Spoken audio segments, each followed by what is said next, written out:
제 소개는 뭐 다 아시지만 그래도 간략하게 아직 직장인입니다. 직장생활 한 30년 지금 하고 있고요.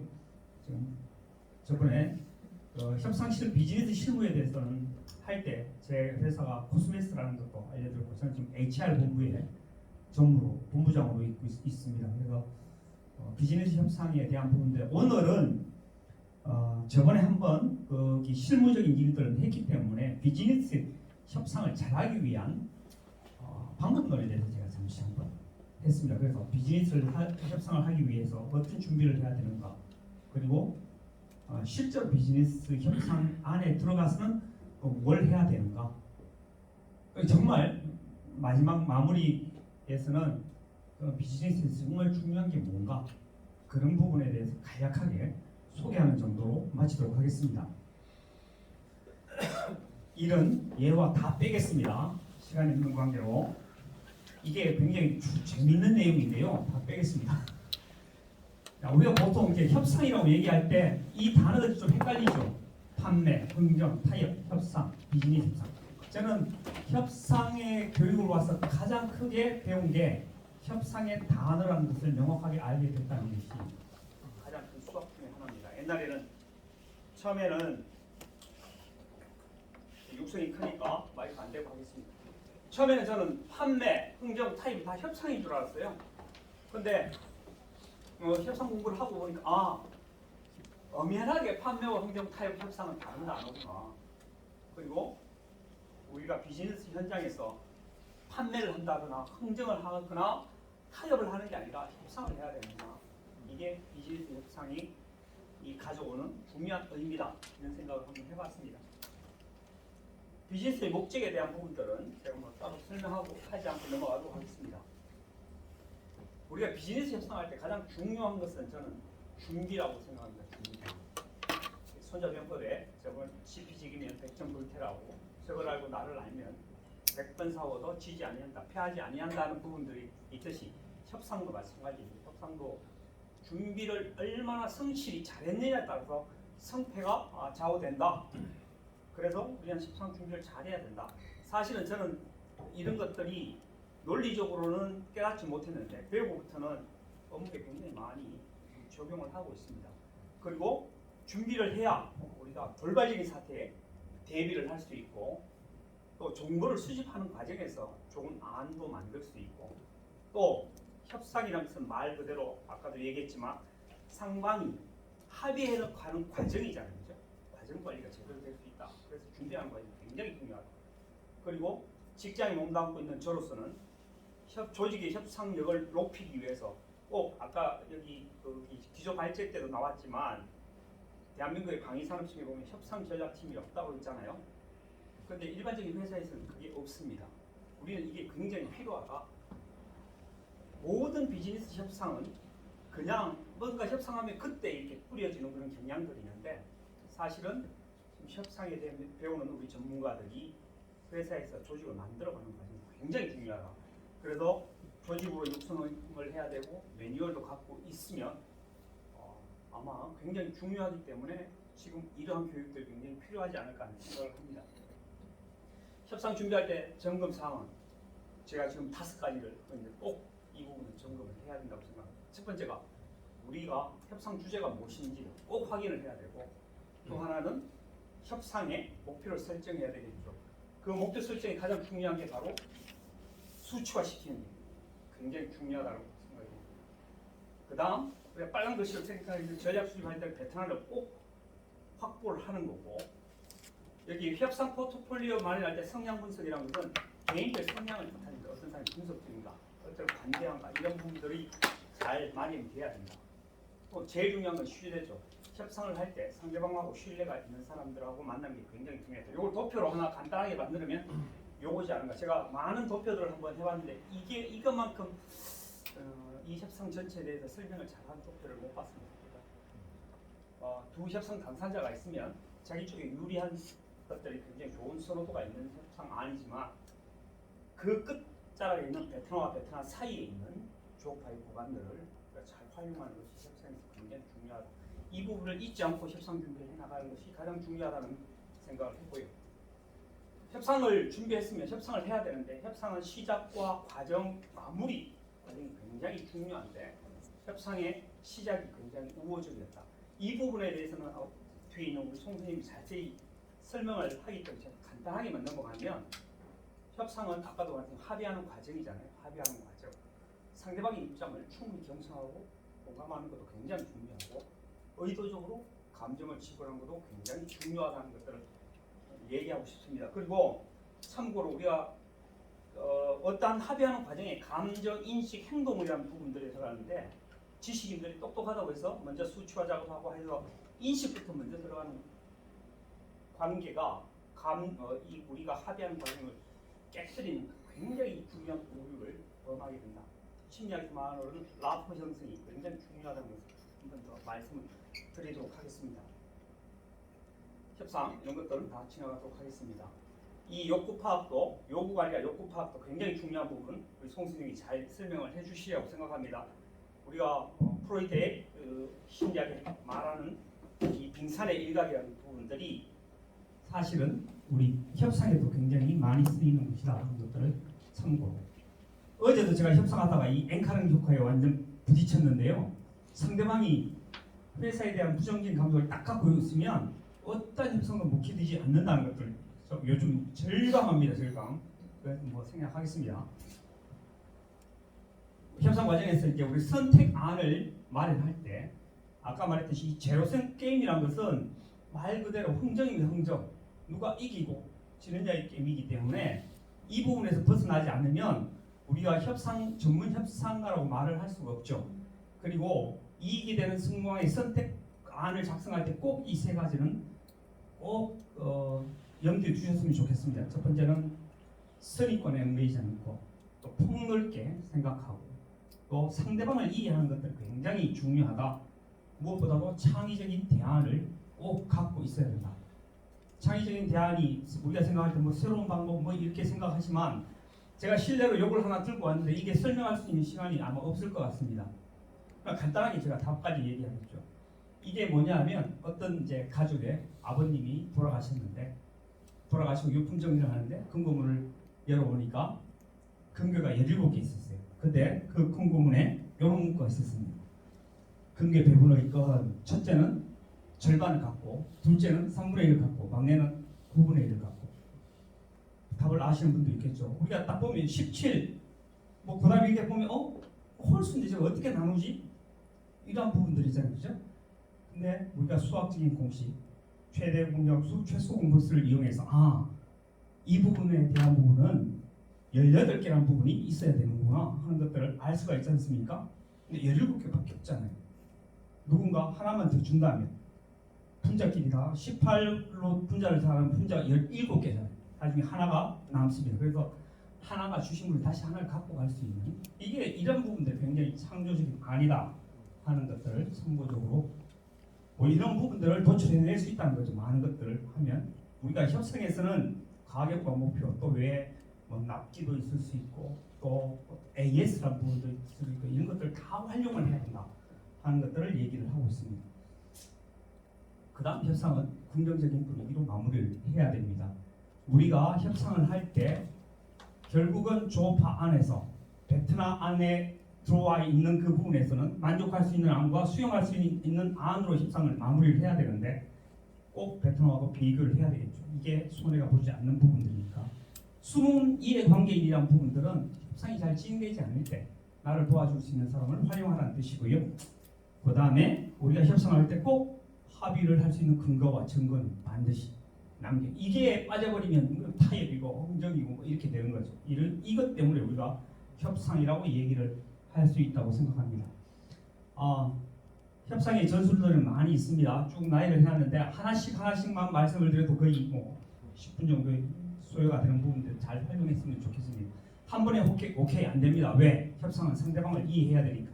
상대방에 대한 감정을 생각해야 돼요. 예를 들어서 제가 새 자전거를 샀는데 중고 자전거가 100만 원짜리를 한 30만 원에 팔고 싶다. 근데 아는 친구가 40만 원에 사기를 원한다고 알고 그 친구가 베팅을 했을 때 나 40만 원에 살게 덜컹 그래 팔게 이렇게 하면 상대방이 이거 뭐지? 이렇게 생각한다는 거죠. 그래서 뒤에 와서 다시 한번 생각해보고 그 상대방도 내가 좋게 협상을 했구나 하는 감정을 충분히 만들어 주라는 거죠. 대조 효과, 뭐 굿가이, 배드가이, 재협상 시표. 그러니까 협상은 완료됐지만 협상을 재협상을 해야 될 상황이 발생할 수도 있을 때 전술이죠, 그죠? 핑계대기 전술. 니블링이라는 것은 여러분 잘 아실 겁니다. 뭐냐면 큰 계약이 있으면 거기 짝투리에 대한 부분. 예를 들면 저희 같은 화장품이다. 그러면 화장품을 한 100만 개를 납품하기로 했다. 합의를 큰 틀에 넣었다. 그럴 때 우리의 견본이나 우리한테 보존품이나 이런 것들을 한 1000개 정도는 주실 수 있지 않겠습니까? 이랬을 때는 거의 뭐 이렇게 마다하지 않는다. 이런 부분들이 갉아먹는 전술이라고 생각하시면 됩니다. 뭐 넘어가겠습니다. 다들 아시니까. 이 내용도 잘 이해를 못하시는 분들도 사실은 있더라고요. 왜 재수들이 결국은 자백하게 되는가? 우리 경찰과 검찰들은 왜 자백을 잘 받아내는가? 이게 게임 전술이지 않습니까? 넘어가겠습니다. 이것도 넘어가겠습니다. 협상이 성공할 때 제일 중요한 것은 협상 결과가 분명히 나와야 되고 또 합의의 과정이니까 또 하나 중요한 것은 인간관계가 계속 유지가 되어야 합니다. 이게 우리가 협상을 하는 중요한 목적이라는 것을 꼭 기억을 해주셨으면 좋겠고 협상을 잘하기 위해서는 배우고 적용하고 그 다음에 복기를 해서 습관화시키는 것도 굉장히 중요하다. 마지막으로 요것만 간략하게 설명하겠습니다. 협상은 설득이 아닙니다. 설득은 내 쪽으로 만드는 게 협상이죠. 설득이죠. 협상은 그게 아닙니다. 나와 상대를 다 만족하는 것이다. 그래서 꼭 기억을 해야 됩니다. 나의 많은 논리를 개발해서 상대를 설득시키겠다. 우리가 생각을 갖고 있는 지성인이냐 어느 정도의 지식을 갖고 있는 사람은 설득당하지 않기 위해서 굉장히 노력한다 하는 것을 꼭 기억을 해 두었으면 좋겠습니다. 협상은 그래서 상대가 이긴 결과로 내가 이긴 것이다. 아시다시피 김하중 옛날 주중대사 한 6년 동안 중국 대사를 하셨고 통일부 장관도 하셨습니다. 이런 말을 했습니다. 이게 가장 오늘 맺은 말로 마무리하기 좋은 말이지 않을까 하는 생각입니다. 외교는 절대 말로 이겨서는 안 된다. 내가 이겼다는 말을 상대가 졌다는 말이 된다. 외교는 승부가 50대 50이 되어야 한다. 상대가 51대 49로 이겼다고 생각하게 해야 한다. 이게 우리가 원하는 협상입니다. 실제로는 나한테 큰 이득을 갖고 왔지만 상대방도 그렇게 생각해야 지속적인 관계가 성립된다고 생각합니다. 제가 준비한 것들 좀 빠르게 바쁘게 있는 것들을 소화한다고 했는데요. 그럼에도 불구하고 15분이 되어버렸습니다. 죄송합니다.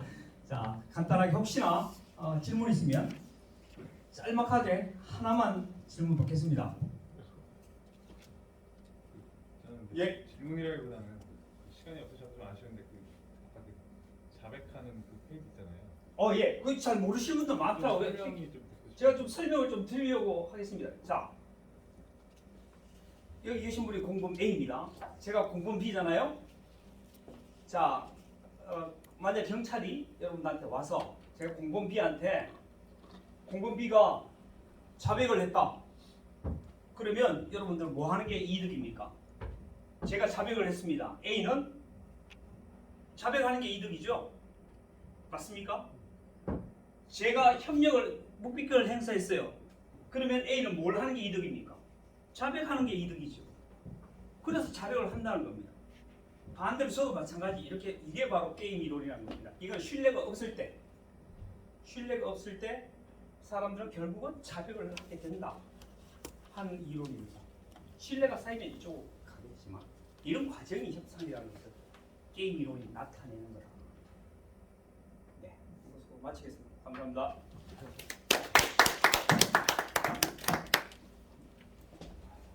예, 발표 감사드립니다.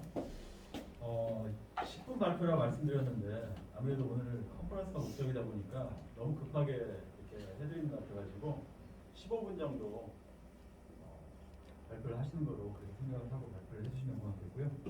다음에는 우리 감성 협상에 대해서 홍소지 차장님 발표 드리겠습니다. 부탁드립니다.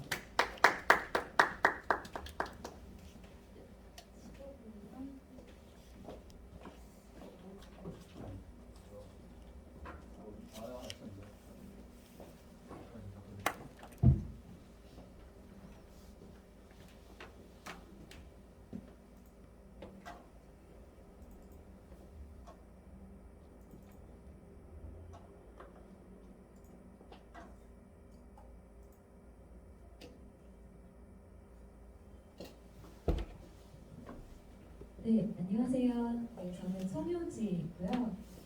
저는 MBC에서 지금 미디어 전략본부에서 10년째 근무를 하고 있는데 제가 한 일은 저희 그 한류 아시죠?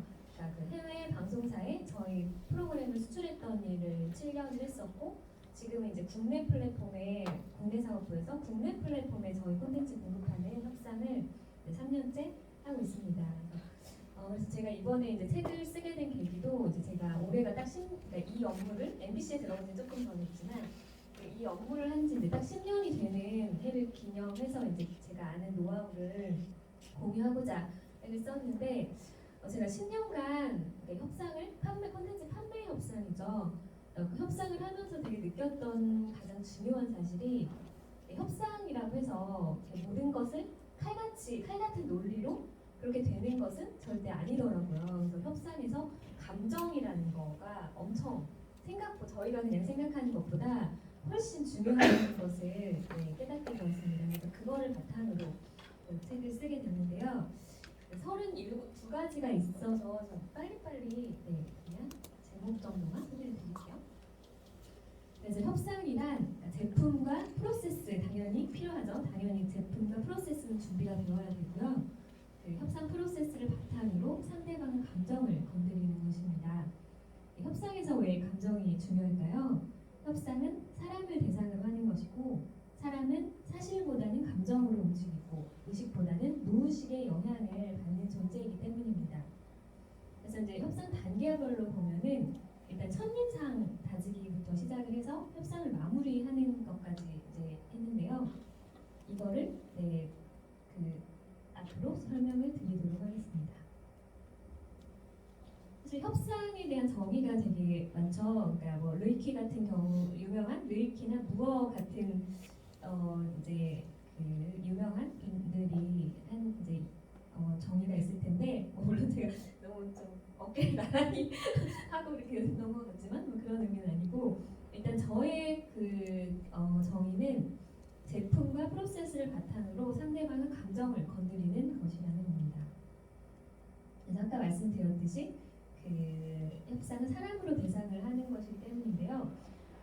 그 와튼스쿨 교수이자 협상학의 대가인 스튜어트 다이몬드에 따르면 협상에서 합의를 이끌어내는데 가장 중요한 요소가 먼저 55% 1위가 인간적인 요소에서 오히려 호감이나 신뢰 같은 팩트보다는 호감이나 신뢰 같은 인간적 요소가 55%였고 그 다음이 이제 협상 프로세스에 따라서 37%, 전문 지식은 채 10%도 되지 않았다고 합니다. 그래서 협상에서는 이런 감정이 중요하다는 의미였는데요. 그래서 이제 순서대로 보면 첫인상 다지기부터 시작을 하면 첫인상이 중요한 이유는 확증 편향 때문에 그런데요. 사람들은 자신이 듣고 싶은 대로 듣는다고 하잖아요. 듣고 싶은 대로 듣고 보고 싶은 대로 본다고. 자신의 가치관, 신념, 판단 따위와 부합하는 정보에만 주목하고 그 외의 정보는 무시하는 경향인데요. 그래서 첫인상을 다지는 세 단계는 만남 전부터 사전 협상이 시작이 됩니다. 만남 전부터 두 번째 만남 정도가 이제 첫인상 단계여서 그때 좀 어떻게 좀 상대의 감정을 건드리는 방법에 대해서 이렇게 세 가지로 나눴는데요. 일단 만남 전은 우리가 먼저 연락했을 때랑 상대가 먼저 연락하는 경우가 좀 전략이 달라야 된다는 거였고 첫 만남은 좀 공식적인 그런 회의를 진행을 하라는 의미였고요. 두 번째 만남에서는 뭔가 티타임이나 식사를 통해서 좀 자연스럽게 만나면서 당기기를 최대한으로 해야 된다는 그런 의미입니다. 이제 본 게임으로 들어가면 먼저 파악할 것은 상대방에게 이 거래가 얼마나 중요한지 파악하는 게 중요한데요. 상대방에게 계약이 꼭 필요한 경우는 도어 인더 베이스 같은 거 사용할 수 있고 그렇지 않은 경우는 푸드 인더 도어나 군중 심리를 이용하거나 약한 고리 뚫기 이건 좀 저희 콘텐츠 산업에 조금 더 집중된 전략인데 이런 전략이 있겠습니다. 그 다음에 누가 먼저 말할까? 이건 누가 먼저 조건을 제시하느냐에 대한 건데요. 상대방이 협상력이 강하다면 상대방이 먼저 제시하도록 유도를 해서 승자의 저주를 방지하는 게 있을 수 있고 만약 우리의 협상력이 강할 때는 우리가 먼저 제시해서 앵커링 효과를 누리는 것을 의미합니다. 그다음에 세 번째는 윈윈인데요. 앞에서 또 설명해 주셨듯이 협상에서 이긴다는 것은 조파 내에서 양쪽 모두 원하는 가치를 얻어내는 선에서 타협하는 것을 이긴다는 거로 볼 수 있습니다. 왜냐하면 각자가 원하는 가치는 또 서로 다를 수 있기 때문에 잘 조율하면 둘 다 이렇게 만족스러운 협상이 될 수 있거든요. 그다음에 네 번째는 선한 본성에 의지하라. 이것도 협상은 사람이기 때문에 이제 통하는 건데요. 상대방을 좋은 사람으로 대하면 여건이 허락하는 한 그 믿음에 보답하려고 할 것입니다. 완벽하지 않은 사람들끼리 서로 도움을 주고받으면서 사는 게 저희 인간관계 법칙이듯이 이 협상에서도 통하더라고요. 그래서 네 번째였고, 다섯 번째는 푸시 밀어붙이지 말고 사게끔 만들라는 것인데, 심리학 책들을 보면은 우리 내면에 어린아이가 있잖아요. 근데 그 어린아이의 가장 큰 특징 중에 하나는 청개구리입니다. 그래서 사람들이 반응하는 방식, 자유의지에 따라서 본인이 선택하기를 원하기 때문에 사람에 대한 이해가 협상에서 반드시 선행되어야 하는 이유로 저는 이거를 꼽았는데요. 정말 사람에 대한 이해가 정말 협상에서 중요하다는 생각이 들었습니다. 여섯 번째는 비교 우위를 찾아라인데, 모든 제품은 착하다, 어딘가 반짝거리는 부분이 있기 마련이기 때문에 제일 잘난 부분을 비교 우위의 정면에 내세워서 상대방 눈에 콩깍지를 씌워라 그런 거고요. 일곱 번째는 자신감과 겸손 vs 겸손인데요. 두 가지를 모두 다 적용을 해야 돼요. 태도에 있어서. 자신감은 제품에 대한 태도고요. 자신이 팔고자 하는 겸손은 상대방을 대하는 태도입니다. 그래서 야누스 얼굴처럼 두 얼굴을 동시에 지닌 자고, 여덟 번째는 EJ를 활용하라. 상대에게 좀 강력한 경쟁 상대가 있을 경우 좀 효과적인 방식이었는데요. 비교와 경쟁 심리는 사람에게 동기부여를 해주는 원동력이 되기도 하기 때문입니다. 그다음에 아홉 번째는 풍차의 날개처럼 변화하라. 협상에서는 물론 계획을 매우 세세하게 세우는 것은 중요하지만 융통성과 유연성이 매우 필요합니다. 왜냐하면 첫째로 예측 불가능성 때문인데요. 일단 협상은 아까도 말씀드렸듯이 사람이 하는 거잖아요. 사람은 그 자체로 예측 불가능한 특성이 있고요. 그다음 외부 환경 또한 많이 저희 뷰카라고 하잖아요. 그래서 많이 변하고 있고, 또한 상대에게 100% 예측 가능한 것이 협상에서는 결국 유리하지 않기 때문인데요. 그래서 풍차의 날개가 계속 이렇게 동일한 속도로 움직이는 것 같지만 알고 보면 바람에 따라 움직이고 필요에 따라 방향을 바꾼다고 합니다. 열 번째는 상대를 춤추게 하라인데요. 칭찬, 공감, 역지사지, 경청. 일단 상대의 기분을 좋게 해줘야 내 편이 되거든요. 그래서 상대의 입장을 먼저 파악하고 이해하려는 노력. 분배적 협상이랑 대비되는 이제 통합적 협상에 더 사용되는데, 사람은 자신을 좋아하는 사람을 좋은 사람으로 평가하고 싫어하는 사람을 나쁜 사람으로 평가하는 경향이 있기 때문입니다. 11번째는 마음의 여유가 1등. 협상에서 마음의 여유를 갖는 게 중요한데, 협상에서 마음의 여유란 이 계약이 되지 않아도 괜찮다고 생각하는 배짱을 의미하는데요. 마음의 여유를 가지면 시야가 넓어져서 좀 상황을 다각도로 볼 수가 있고, 우리의 여유가 상대에게는 압박으로 전달이 됩니다. 자신이 적극적으로 나서야 거래가 이제 체결이 될 것 같은 압박으로 전달이 돼서 결국 협상 우위를 가질 수 있게 되는데요. 이런 마음의 여유를 갖는 방법은 관심을 분산시키거나 그다음에 파트너, 대안이 있을 수 있겠죠. 그리고 12번째는 현명한 여우가 되어라인데요. 협상 기술을 사용하는 것은 상대방 모르게 사용해야 된다는 건데, 구주론에서도 이런 얘기가 나옵니다. 하지만 진정성의 바탕을 두고 그 위에 기술을 접목하는 것이어야 하는데요. 또한 상대방의 감정을 건드리되 자신의 감정은 다스릴 줄 알아야 합니다. 그리고 13번째로 이제 맞춤형 응대인데요. 저는 이제 남자랑 성별에 따른 맞춤형 응대, 그다음에 나이와 직급, 그다음에 성격, 캐릭터, 국민성에 대한 맞춤형 응대를 해야 할 필요가 있다고 생각을 했고, 물론 이거를 상대에게 무조건 맞추라는 의미가 아니라 자신의 본연의 자아를 바탕으로 협상가라는 페르소나를 접목하자는 의미입니다. 그 다음에 이제 파트 3 가지 교착 상태 해결 방법인데요. 첫 번째는 벼랑 끝 전술입니다. 이때는 우리가 원하는 가치를 무조건 얻어내는 것이 목표일 때, 그리고 상대방이 꼭 계약을 반드시 체결해야 하는 상황일 때, 그리고 상대방이 처한 상황 등에 비추어서 통합이라 판단될 경우 벼랑 끝 전술이 통할 가능성이 높고, 이 외에 사용할 때는 저희가 오히려 역공을 당하거나 그럴 수 있기 때문에 주의를 해야 할 것 같습니다. 그리고 두 번째는 이제 기다려라 만만디. 근데 중국인이 만만디라고 하잖아요. 그래서 빨리빨리 한국인이랑 협상을 하면 한국인이 질 확률이 높다고 하는데요. 꼭 중국인뿐만 아니라 협상에서는 기다리는 자가 승리하는 경우가 많습니다. 기다림이 중요한 이유는 이게 아까 말했듯 여유의 또 다른 말이기도 해서 상대에게는 압박으로 느껴질 수가 있고, 또 상대에 대한 존중과 신뢰의 의미가 될 수도 있고, 또 긴장이 과열되어 폭발하는 상황을 미연에 방지하기 위한 건데요. 기다림은 이보 전진을 위한 일부 후퇴가 됩니다. 그리고 교착 상태에서 사용할 수 있는 세 번째 방법은 이제 원이스트 이스터 베스트 팔러시에서 오해 상황에서 진솔한 대화만큼 통하는 것은 없다. 또 네 번째는 이제 빠져나갈 구멍을 만들라. 이게 아까 말한 그거죠. 그 굿가이 배드가이 전략의 일종인데, 언제든 나의 주장이나 입장을 번복하고 후퇴할 수 있는 공간을 마련해 주어야 한다. 그러니까 뭐 한 가지 예로 선한 역과 악역으로 나누어서 접근을 하고 하는 거고, 또 강한 거부 의사를 표할 때는 약간의 여지를 또 남길 수 있어야 된다는 의미고요. 다섯 번째는 부채 의식을 심어주라. 상대의 요구 조건을 저희가 들어줄 수 없는 경우에는 우리도 상대에게 무리한 제안을 해서 상대에게 미안함을 심어주는 방법도 있고요. 여섯 번째는 단호할 때는 단호하라인데요. tit-for-tat, 눈에는 눈, 이에는 이가 효과적인 경우도 있습니다.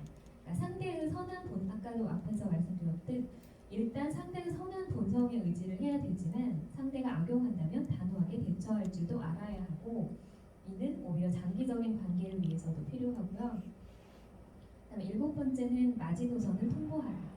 조건이나 기한을 상대에게 최종 통보하는 거죠. 그리고 방법은 이렇게 yes, or, no나 옵션을 제공하는 방법이 있는데, 이는 교착 상태를 빠져나오는 방법이 될 뿐만 아니라 저희가 그로 인해 다른 대안을 놓치는 기회 비용을 줄일 수 있습니다. 마지막으로 협상을 마무리하는 자세에 대해서 말씀드릴 두 가지인데요. 첫 번째, 승리감을 심어주어라. 일단 조건이 거의 조율되어서 이제 함께 승리의 깃발을 꽂으려 할 때 저는 약간 깃발을 숨기는데요. 그 이유는 상대방에게 승리감을 심어주기 위해서입니다. 아까 예로 나왔듯이 그걸 저희가 상대가 제시한 조건을 저희가 덥석 물어버리면 상대방은 도리어 열패감을 느끼기 때문인데요. 이렇게 그러면 상대에게 공을 돌리고 승리감을 심어주어야 하는 이유는 바로 거래는 일회성이 아니기 때문입니다. 우리의 목적은 상대방과 파트너가 되려는 것이기 때문인데요. 자신을 매번 착취하려는 사람과 파트너가 되려는 사람은 없습니다. 그리고 두 번째는 파트너십을 유지하라. 계약이 끝나면 이제 끝났다고 생각을 하고 관계 유지에 소홀해질 수 있기 때문에 의식적으로 신경을 써야 한다는 건데요. 이렇게 파트너십을 유지하는 것이 협상의 마무리자 또 다른 출발점임을 기억하시면 좋을 것 같습니다.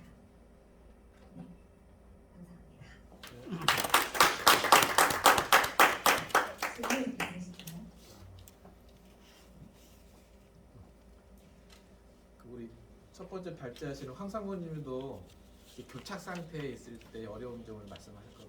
혹시 진행할 경험하시면서 어떤 사례에서 교착 상태에 있었는데 지금 강조하시는 감정을 건드려서 좀 이렇게 해결했던 경험이 있으시면 한번. 네. 사실 각각은 제가 한 교착 상태 해결하고 한 7개 썼는데, 사실 각각의 방법마다 해결했던 사례가 있어서 세 개의 에피소드로 다 실어놨어서 네, 읽어주시면 좋을 것 같습니다. 시간이 돼서 협상은 사실은 이제 아까 제가 설명을 하려고 해도 못했는데 신뢰가 있다면 협상이 필요 없잖아요, 그죠? 그렇죠. 협상이 없기 때문에 협상을 하는 거예요. 근데 가끔씩은 보면 저는 감정 터치를 하기도 전에 협상을 해야 되는 과정이 발생하지 않습니까? 네. 보통은 첫 만남 두 번째 이렇게 갔지만 생판 모르는 사람들이 이렇게 만나는데 그때 가장 빠른 시간, 단시간 서로 교감을 할 수 있는 그런 본인만의 어떤 스킬이라든지 뭐 노하우라든지 그런 게 있으면 좀 알려주시면 도움이 될 것 같아요. 근데 사실 그렇게 뭐 한 번에 협상이 끝나는 경우는 사실 비즈니스 협상에서는 거의 없기 때문에 일단은 제가 아까도 말씀드렸듯이 뭔가 현명한 여우 부분에 나오는 내용인데요. 이게 기술을 사용할 때는 이게 진정성이 좀 바탕이 돼야 되는데 사람을 이게 뭐랄까 되게 사람은 왜 식스센스 육감이 발달하고 그래서 그냥 이럴 거 사람들을 다 서로 알게 되잖아요. 이 사람이 나를 정말로 진정으로 생각하는지 이거를 다 안단 말이에요. 그래서 이게 처음 아까도 선한 본성에 의지하라 그런 의미도 그러니까 처음부터 상대방을 뭔가 무찔러야 할 적수로 판단을 하는 게 아니라 일단 선한 본성에 의지하고 진정성을 가지고 대하는 게 저는 굉장히 많이 통한다고 많이 느꼈어요. 실무에서도. 그러니까 저희가 협상을 하면 싸워야 된다고 생각을 보통은 하는데 그게 아니라 서로 그냥 협력적인 걸 한번 모색해보는 그런 진정성이 사람들이 다 결국에는 알더라고요. 그게 좀 중요한 것 같습니다.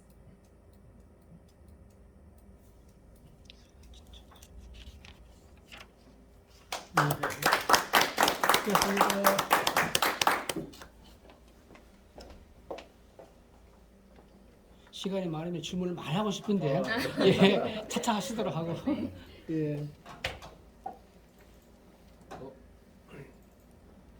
그 다음 세션 넘어가시네요, 그죠? 네. 예.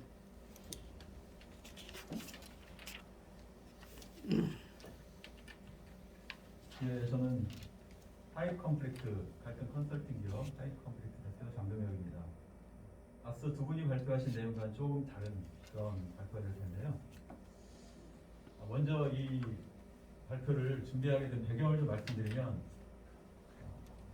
저는 원래 이쪽 계열이 아닙니다. 이공계 쪽 배 타고 항해하고 이런 쪽 전공이었는데 어떤 우연한 계기로 제가 상담 공부를 하게 됐고 협상 공부를 하고 갈등 공부를 시작을 했는데 자격증을 따고 이 시장에 나와 보니까 너무 시베리아인 거예요, 시장이.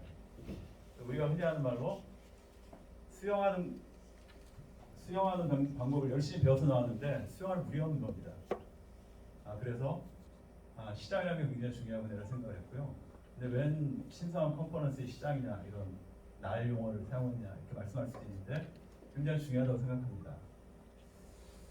그리고 제가 이제 그 주민자치회라고 하는 그 단체에서 조직에서 활동을 했는데 거기에서 갈등을 경험을 했습니다. 근데 그게 생산적으로 해소가 되지 않고 파괴적으로 대립이 일어나고 결국에는 사람들이 나오는 그런 결과가 일어났습니다.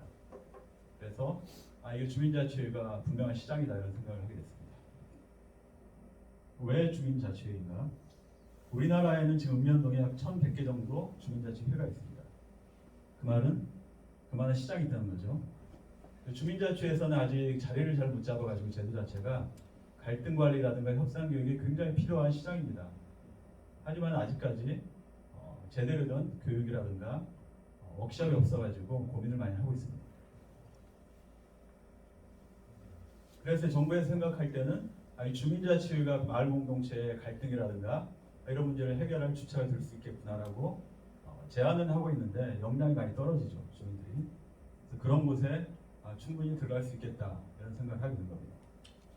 지금까지는 이전 정권에서는 활동가들이 많고 사회단체들이 많았어요. 그런 교육들을 하는. 근데 이번에 정권이 바뀌면서 통폐합되거나 많이 없어졌습니다. 그래서 그 역할을 할 주체가 필요한 거죠. 두 가지 사례를 간단히 말씀드릴 텐데 첫 번째 사례는 제가 인천 도시공사 컨설팅을 한 사례인데요. 그 임대주택 입주민들끼리 갈등이 일어나가지고 할머니가 이가 깨지고 뼈가 부러지고 하는데도 위에서는 모를 정도로 이런 것들이 비일비재합니다. 그런 경험을 한번 했었고요. 또 한 번은 제가 들어가 있던 주민자치회인데 임원과 나머지 구성원 간의 갈등이 있었어요. 임원들은 이제 자기들 나름대로 개편안을 분과 개편안을 만들어가지고 통과시켜달라고 이야기를 한 거죠. 근데 구성원들이 생각할 때는 왜 너희들만 고민하냐? 우리도 참여하게 해달라. 근데 임원들은 자기 뜻을 관철하고 싶어서 받아달라. 그러다가 그 파괴적 대립이 일어나고 결국에는 4명이 이탈하고 그 중에 한 명이 접니다. 그래서 이제 저는 갈등 그 조정 가해자 협상으로서 자괴감도 좀 느꼈고요. 근데 그 현장에 들어가 보니까 이게 또 안 보이는 거죠, 잘. 사례로부터 제가 얻은 통찰이 있는데, 첫 번째는 왜 리더는 힘의 유혹을 이기지 못하는가. 사용하는 방법은 두 가지가 있습니다. 힘이 있고 소통이 있습니다. 근데 힘이라고 하는 건 굉장히 손쉽게 이용하고 빠르고 깔끔하지만 이 선악과에 이 뱀이 있듯이 언젠가는 갈등이 나오게 되어 있습니다. 두 번째는 왜 의견 차이, 의견 대립은 꼭 파괴적으로 흐르게 되는가. 이게 저한테 이제 숙제였던 거죠. 그래서 저는 그 이제 포인트를 협상 마인드와 협상 문화가 부재하다, 이런 이제 결론을 내린 거죠. 간단히 말씀드리면 의견 차이가 생기게 되면은 의사결정을 하게 됩니다. 근데 그 과정에 있는 세 가지가 있는데, 하나는 명시적 협상, 아까 말씀드린 대로 나는 이 분과 개편을 원해, 아니야 나는 이거야, 이런 협상이 있을 것이고, 그게 좀 안 되면 이제 정치적, 묵시적 협상으로 들어갑니다. 전화해가지고 좀 통과시켜줘. 잘 알잖아. 근데 그거보다 더 안 좋은 건 일반적인 힘을 사용하는 거죠. 근데 아까 자치회에서는 힘을 사용했습니다. 그럼 왜 우리가 이렇게 명시적 협상으로 가지 않고 일반적인 힘을 사용하느냐 보면은 두려움 때문에 그렇습니다. 임원들이 자기들이 유리한 쪽 고민한 게 관철이 돼야 되는데, 이 구성원들이 방해물로 생각되는 거죠. 분명히 반대도 나올 것이고. 근데 그 배경을 보면 이제 세 가지 환상이 있는 것 같습니다. 하나는 아까 앞전에 말씀드렸듯이 승패 환상. 내가 지면 안 돼, 질 것 같아. 또 하나는 상대를 도로 장애물로 보는 거. 저런 반대자들이 있는데 절대 통과할 수 없어. 세 번째로는 나쁜 사람 환상. 걔 원래 좀 그래, 그쪽은. 이런 식으로. 이 세 가지 환상이 두려움을 만드는 거죠. 그러다 보니까 의사결정이 질이 낮게 되고 갈등이 생기고 조정하고 협상으로 올라가는데, 이거를 좀 바로 이렇게 협상으로 가게 할 수 없나를 협상 문화로 본 거죠. 또 하나는 이제 그 조직이 있으면은 80%는 침묵하는 다수입니다. 그리고 20%는 임원이고 나머지가 견제를 하는데, 이 두 가지 세력들이 긍정적으로 건강한 견제를 하고 건강한 위계를 사용하게 되면은 발전을 하지만, 그렇지 못한 경우가 많습니다. 사심이 들어가게 되고, 여기도 마찬가지로 사심이 들어가게 되는 거죠. 그렇게 되면 조직은 후퇴하거나 가라앉게 되어 있습니다. 그럼 어떻게 이 침묵하는 다수를 좀 깨울 것인가? 이런 게 우리가 지금 터득하고 공부하는 협상 문화, 협상 스킬, 협상 의식이라고 좀 생각했습니다. 한 가지 좀 설명을 드릴게요. 우리가 그 갈등이 생길 때는 보면은 어떤 걸 지각을 했을 때, 상황에 맞닥뜨렸을 때 위협을 인지를 하게 됩니다. 내 영역을 침범당했다 생각하게 되면 감정이 일어나죠. 두려움과 분노. 그런 다음에는 행동을 하게 되어 있습니다. 근데 이 위협을 인지하고 감정으로 넘어가는 이 과정은 우리가 통제하기 힘듭니다. 본능적이기 때문에. 하지만 행동으로 넘어가는 쪽은 우리가 좀 통제가 가능할 것 같습니다. 근데 대부분 우리가 많이 사용하는 게 회피, 대화 중단, 관계 단절. 원래 그래. 알고 보니까 B형이야 그 사람. 이런 식으로 나가는 거. 아니면 이제 보복하는 거죠. 우리가 이제 플라이 앤 파이트라고 하는데, 이런 상태에서 우리는 도망가든지 아니면은 싸우든지를 결정을 합니다. 근데 이때 우리가 이 공백을 좀 뭘로 메워서 좀 이쪽으로 넘어가는 데 있어서 제3의 길을 좀 갈 수 있게 할 수 있지 않을까 해서 고민을 한 거죠. 그게 저는 이제 협상 마인드라고 생각을 합니다. 결국에는 우리가 이 플라이 오 파이트가 아닌 제3의 길을 선택해서 이 악순환의 해저드, 결국에는 이 보복으로 가게 되면 반복이 됩니다. 보복을 당한 사람은 제가 왜 이래? 위협을 생각하고 또 감정이 생기고 그 사람도 행동하고, 이게 이제 서로 악순환이 걸려가지고 이 레드 사이클이 계속 돌면서 이제 갈등으로 들어가는 거거든요. 이런 포인트를 잡아서 프로그램을 개발하는 게 필요하겠다는 생각을 한 거죠. 자, 협상이라는 프로그램을 개발할 때 우리가 첫 번째로 고민해야 될 것은 갈등이라는 용어입니다. 대부분 조직에 가서 우리 너희들 갈등 고쳐줄게 그러면은 우리 갈등 없어요. 우리 조직은. 이 갈등이라고 하는 부정적인 뉘앙스를 한 용어를 어떻게 우리가 어디에 배치할 것인가. 두 번째는 협상도 그렇습니다. 협상 교육해줄게. 너무 딱딱하고 오피셜합니다. 이런 것들 어떻게 우리가 좀 소프트하게, 아까 우리 감성, 감정, 시크릿처럼 할 수 있을 것인가? 그다음 마지막으로 협상을 우리가 너무 딱딱하게 과정으로 들고 가게 되면 이게 너무 아이고 조직에서나 필요한 거지 공동체에서 협상이야 이렇게 나올 수가 있습니다. 따라서 어떤 그 딱딱한 리지드한 교육 과정보다는 유용성 관점에서 접근하는 게 좀 필요하겠다. 아까 제가 전에 말씀드린 것처럼 그리고 조정이라든가 중재라든가 이 다른 ADR과 접목해가지고 조금 더 강력한 DNA를 갖는 협상 프로그램이 필요하겠다 이런 생각을 한 거죠. 다음 시장을 이야기했으니까 유통이 빠질 수가 없습니다. 막연하게 우리는 이제 이야기를 하는데 분명히 유통 종량이 전략이 필요하다고 봅니다. 아까 말씀드린 대로 고객이 될 만한 제가 말씀드린 그 주민자치에 가서 너희들 지금 이런 문제들은 협상문화 공백이야 설득하는 거죠. 그리고 공동체 주민자치의 특성상 어떤 보이는 물건의 거래가 아닌 가치 거래나 교환이 많습니다. 거기서 충돌이 많이 일어납니다. 그런 걸 고려를 하고 세 번째로 유통의 왕도는 없습니다. 직접 발로 가방 들고 들어갈 수밖에 없습니다. 특히 지자체의 경우는 그런 게 굉장히 필요한데 정보가 많을 것 같지만 사실 너무나 정보가 많다 보니까 변별력이 없습니다. 그럼 들어가야 되죠.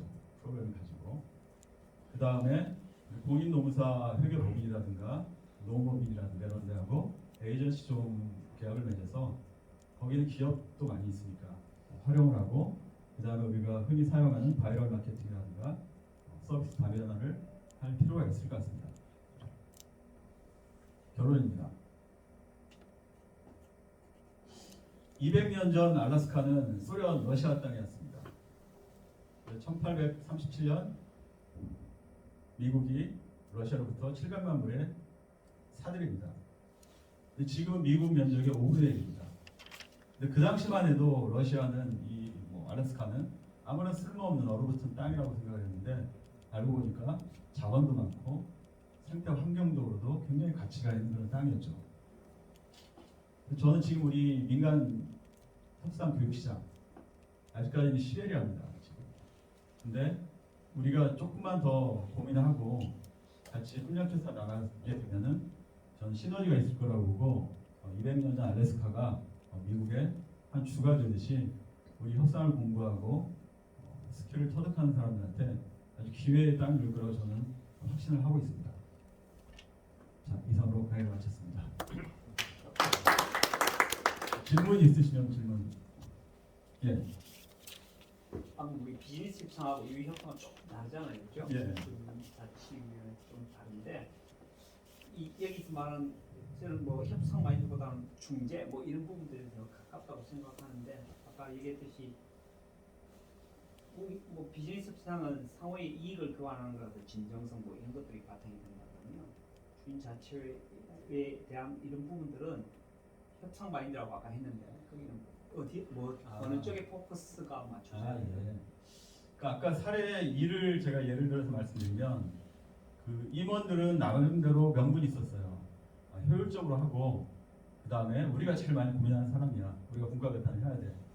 근데 저를 비롯한 그 구성원들은 시간이 걸리더라도 우리 참여시켜야 돼. 왜 배제해? 이런 가치가 있었던 거죠. 그 가치가 이제 충돌을 한 겁니다. 근데 지금 같으면 제가 그때 그들을 설득하고 하면서 협상적으로 나왔겠지만 아까 말씀드린 대로 감정이 생기니까 이게 공격적으로 나가게 되고 내가 관철을 꼭 시켜야 되겠다는 그런 명분을 가지고 이제 투쟁을 한 거죠. 어떻게 보면 그런 게 일종의 협상 마인드의 부재, 협상 문화의 부재가 아닌가라는 생각을 하거든요. 주민자치라는 건 다른 것보다는 거기에 내가 참여하는 그런 입장, 가치, 명분 이런 것들이 서로 다 다르다 보니까 구성마다 그런 것들도 일종의 협상으로 풀 수 있지 않을까 이런 생각을 하게 된 거죠. 그러니까 말씀하신 대로 뭐 화장품이라든가 드라마라든가 어떤 누구나 다 사용하는 가치 있는 게 아니라 각 개인마다 가지고 있는 가치를 서로 교환하고 대립하고 뭐 하는 거죠. 근데 그런 것들이 이제 아까 말씀드린 대로 생산적 대립이 되면은 새로운 뉴 가치, 뉴 아이디어가 만들어내서 발전을 하는데 이제 자기 것만 고수하거나 관철하려고 이제 하다 보니까 이제 파괴적 대립으로 가고 사실은 가치는 주고받을 수 없는 거잖아요. 예. 이게 전향을 하지 않으면 전향을 하지 않으면 주고받을 수 없는 거라서 거기서 뭔가 중간에 뭔가를 만들어낸다는 게 이해했습니다 질문을.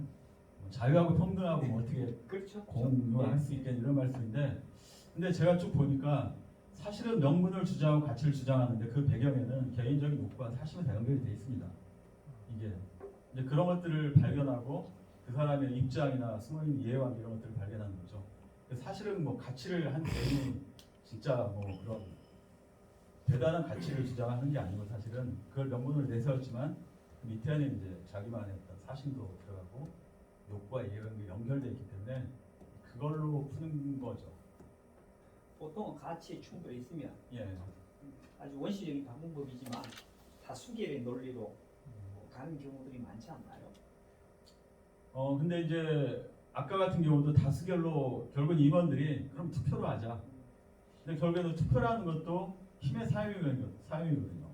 임원들이 기득권이고 또 자기들은 똘똘 뭉쳐 있고 하면 세가 있기 때문에 오히려 반대하는 표가 그 임원들을 제외하면 투표가 훨씬 더 많이 나와 있는데도 수로 대결하다 보니까 정치적으로 이게 안 돼요. 이게. 그래서 그런 세대결이 아니라 아까 말씀드린 각자 의견을 내놓고 협상하고 의견 나누가면서 새로운 가치를 만들어내는 게 그 길이 아닐까라고 생각을 합니다. 감사드립니다. 혹시 다른 질문 있으실까요? 저 질문은 아니고 예. 코멘트인데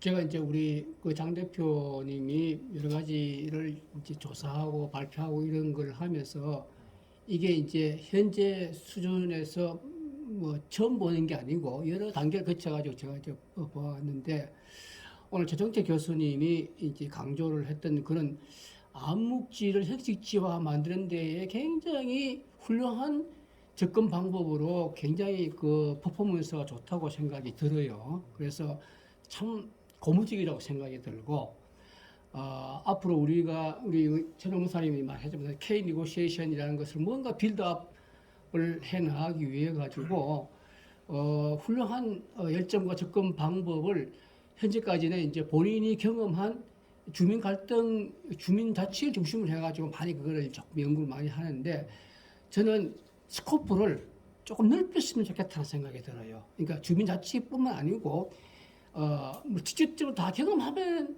좋겠는데 경험하지 않으면 간접 경험이라도 뭐 다른 이제 조직 갈등이든지 비즈니스 구매 갈등이든지 그런 부분에서도 본인이 그런 여러 가지 그 보는 시각의 어떤 그런 그 스마트한 부분들이 있는데 그것들이 잘 적용이 돼 가지고 상당 부분에서 많은 어떤 그런 것들을 우리가 좀 형식지로 뽑아낼 수 있는 노력을 했으면 좋겠다.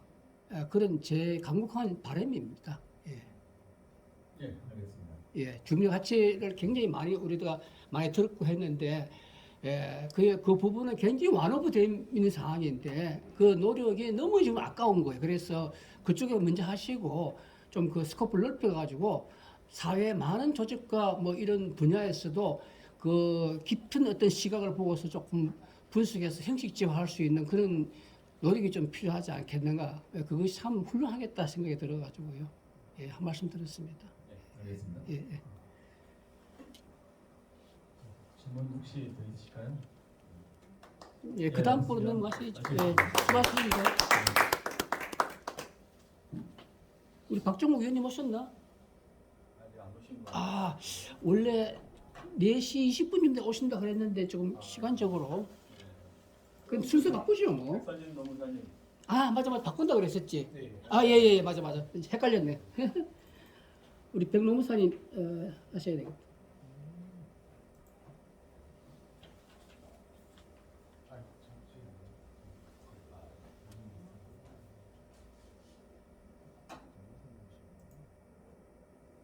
예. 직장 여성이라고. 네, 맞아.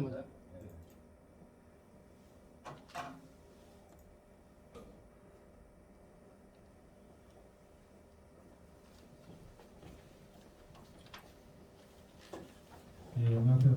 저는 지금 현재 게임 회사에 재직 중이고요. 사회농사를 있는데요. 제가 사실 주제 같은 걸로 뭘로 해야 될까 하는 협상에 제가 협상 단체 개설 이런 쪽으로 했었던 게 아니라 개인 어떤 노동 사건 위주로 좀 다루다 보니까 합당이 맞나라고 생각해서 사실 이게 연창희 교수님한테 좀 많이 힘듭니다. 뭐를 사료를 줄지 잘 모르겠습니다라고 얘기도 했는데 그래도 이제 쭉 생각을 해보니 제가 그 직장 내 성희롱 사례를 하나 하면서 협상이라고 해야 될까요? 그 심리적인 것과 어떤 신뢰 그런 쪽으로 해서 갈등을 해결한 사례가 하나 생각이 나서 그거를 한번 그냥 여러분께 간단하게 좀 사례처럼 소개를 하는 정도로 이렇게 발표를 준비해봤습니다. 이 제가 게임 회사에 있다 보니까 특히나 이제 그 MZ 세대라고 해야 되나요? 좀 이제 나이가 어리신 분들은 자기들 주장도 좀 잘 하고 있다 보니 회사에서 점점 이제 괴롭힘이라든지 성희롱이라든지 이런 문제를 많이 제기를 하시는데 문제는 이제 그 법에서는 뭐 엄격하게 요건이 정해져 있는데 가해자 의도가 상관이 없다 이런 식으로 정해져 있다 보니까 피해자분들이 주장을 하고 가해자분들은 어떻게 보면 조금 애매한데 약간 억울할 수도 있겠는데 라는 상황이 많이 생기더라고요. 그런 사례에서 또 피해자분들은 항상 극단적이고요. 이 사람 그냥 회사 나가버렸으면 좋겠다, 해고시켜버려라 이런 식으로 보고 내 말 안 들어주면 회사에 뭐 가만히 있지 않겠다 이런 식으로 좀 말씀을 많이 해서 이런 문제들을 어떻게 해결했는지 최근에 제가 맡았던 사건 하나 보여드리면서 같이 얘기 나눴으면 좋겠습니다.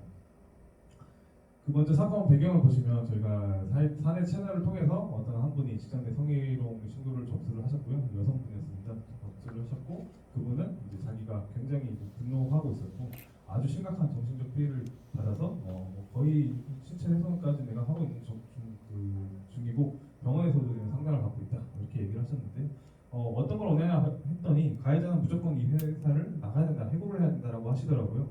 근데 문제는 그 행위가 사실 크지 않습니다. 일단은 동성 간에 일어났던 거고요. 그 행위라고 얘기했었던 게 좀 발언적인 너를 보면은 평소에 좀 친하게 지냈었던 사이거든요. 나 당신 보면 너무 좋다. 얘가 다 말면서 장난도 좀 치고 워낙에 활발하신 분이었어요. 많은 분들한테 그렇게 했던 분이고 또 그리고 술 먹다가 다 같이 회식하다가 이렇게 눈이 마주쳤는데 장난식으로 이렇게 인터뷰를 한번 해줬는데 자기들이 너무 이제 불쾌하다 이런 얘기를 하더라고요. 그래서 이 정도가 만약 성희롱이 인정이 된다 하더라도 어떻게 해고를 할 수 있냐. 오히려 이러면 가해자분이 부당해고로 회사에다 걸 수 있는 상황이겠다라고 생각했습니다. 근데 피해자분은 뭐 그런 거 생각 안 하죠. 그냥 내 요구가 반출되지 않으면 나는 수단과 방법을 가리지 않겠다. 뭐 변호사든 법원이든 뭐 경찰서든 난 당할 거다 이런 식으로 저를 엄포를 좀 놓고 있는 상황이었습니다. 다 아실 수도 있겠지만 직장 내 성희롱 요건 중에 여기서 다른 건 다 보실 필요 없고 마지막에 이제 성적 굴욕감, 혐오감을 피해자가 느끼면 가해자는 뭐 미도와 전혀 상관없이 횟수와 상관없이 오로지 그냥 피해자가 그렇게 느꼈으면 성희롱이 된다라고 법으로 정해놨기 때문에 이런 곤란한 상황이 좀 생기긴 하는데요. 이 협상 당사자와 그때 가지고 있었던 리스크에 대해서 좀 설명을 드리면 피해자분은 일단 어쨌든 난 가해자 완전 해고를 해야 된다, 분리해야 된다. 그리고 일단 회사 내에 내 얘기 들어준 사람 없다, 다 믿을 수 없다, 다 믿을 수 없는 놈들이고 그리고 이런 얘기를 하는 나를 팀에서 오히려 더 이상하게 보고 있다. 한마디로 너희한테 공정성을 기대할 수도 없고 그리고 본인도 정신적으로 굉장히 취약한 상태다 이렇게 얘기를 하고 있습니다. 가해자분도 제가 만나봤었는데 가해자로 일단 지목된 점에 대해서 솔직히 피해자분한테 좀 죄송할 수 있지만 그냥 객관적으로 일반적인 그 시선을 봤을 때는 가해자분 좀 억울하다는 생각을 들었어요. 그리고 이분도 자기가 좀 억울하다는 얘기를 하고 있었고요. 그분 역시 동성이다 보니까 굉장히 심리적으로 많이 불안해지고 눈물을 보이시고 울고 뭐 이러고 있는 상황이었습니다. 회사 입장에서는 이제 가장 원하는 거는 사건이 복잡해지지 않기를 바라고 있는데 노무사든 변호사든 자기가 동원할 수 있는 사람 다 쓰겠다고 얘기를 하고 언론에다가도 뭐 억울한 걸 다 얘기하겠다 이런 식으로 얘기를 하고 있으니 걱정이 될 수밖에 없었고요. 방금 말씀드린 대로 비행위에 비해서 징계형이 너무 세다.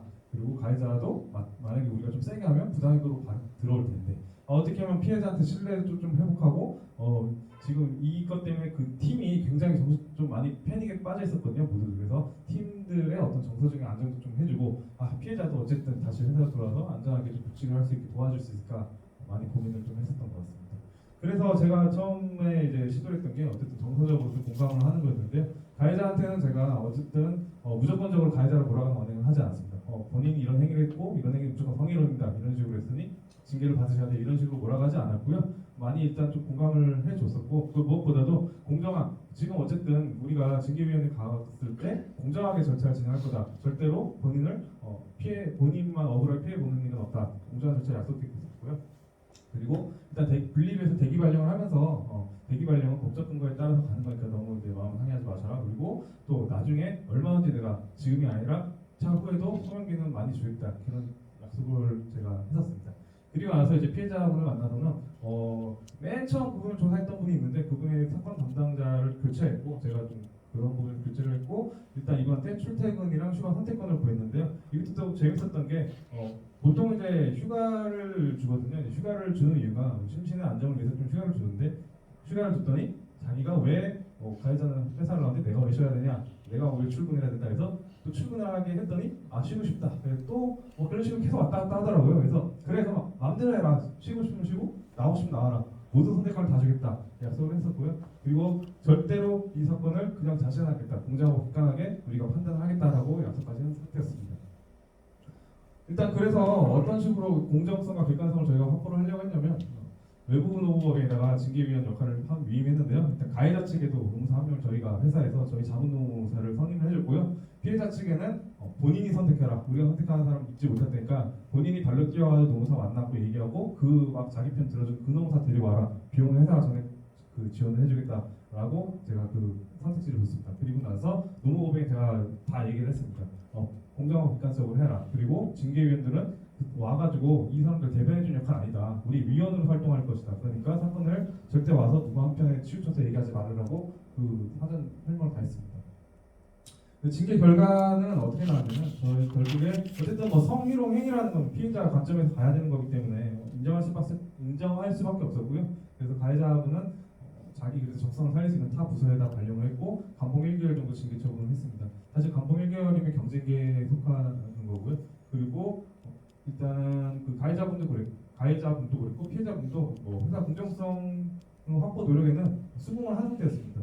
그래서 일단 그 가해자분도 타 부서에서 잘 정화할 수 있게 저희가 조치했던 거는 이런 좀 필요하지 않은 불필요한 비밀, 이 사건에 대한 것들을 비밀을 꼭 유지를 했습니다. 그래서 제가 이 사건도 좀 거기에 공유하지 않았으면 좋겠다.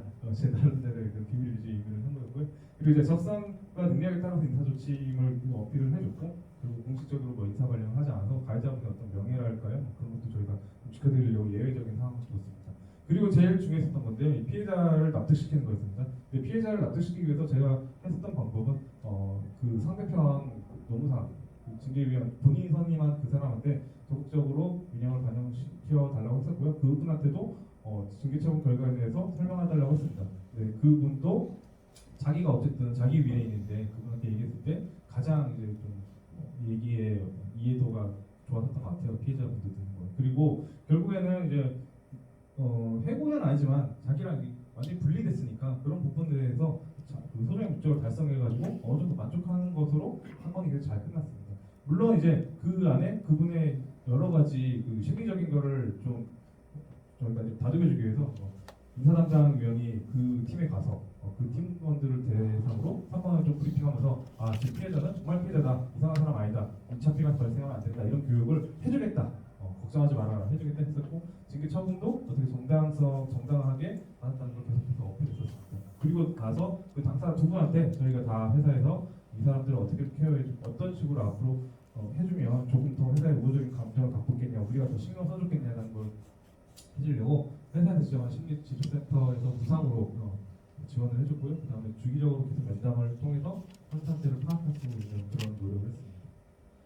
결과적으로 보시면 그 피해자가 처음에 그 초기에 목표를 갖고 있었던 거는 가해자 무조건 해고해라, 그리고 2차 피해나 당할 거 우려된다, 그리고 이 회사는 객관적 공정성 없을 것이다 했는데요. 단상적으로 보시면 분리조치는 피해자 입장에서도 저희가 해주었었고요. 2차 피해 교육도 본인이 납득할 정도의 어떤 그런 것들을 저희가 제공했었고, 객관적 공정성 본인이 확보했다고 생각했기 때문에 저희에 대한 어떤 그 처음에 가만두지 않겠다, 가만히 있지 않겠다 이랬던 것들 마음이 좀 다 누그러진 상태였었고요. 가해자분이 오히려 나중에는 자기가 뭔가 이거 억울하다, 좀 자기도 따지고 싶다라고 얘기가 나왔는데 결국에는 합리적인 수준의 징계였다는 걸 저희가 잘 설득시켰고, 공정성 또한 그쪽에서만 한 게 아니라 우리 쪽 그 본인한테도 농사를 붙였다는 걸 다 설명하면서 또 확보를 했었던 것 같습니다.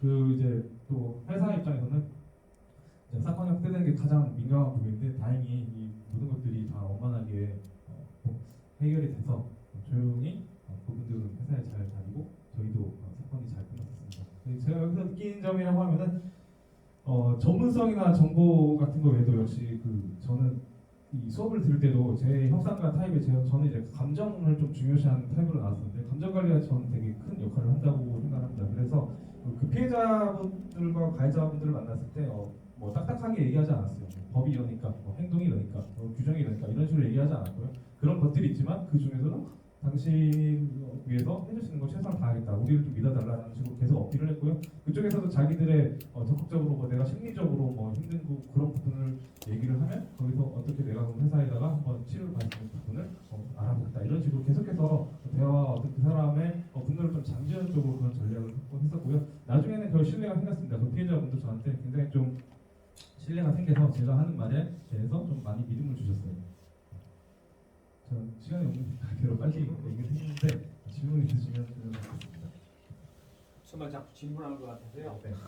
요즘 이제 성희롱이 회사 조직이 굉장히 많고 저도 많이 하는데 성희롱은 기본적으로 피해자 입장에서 바라봐야 되는 거지 않습니까? 네.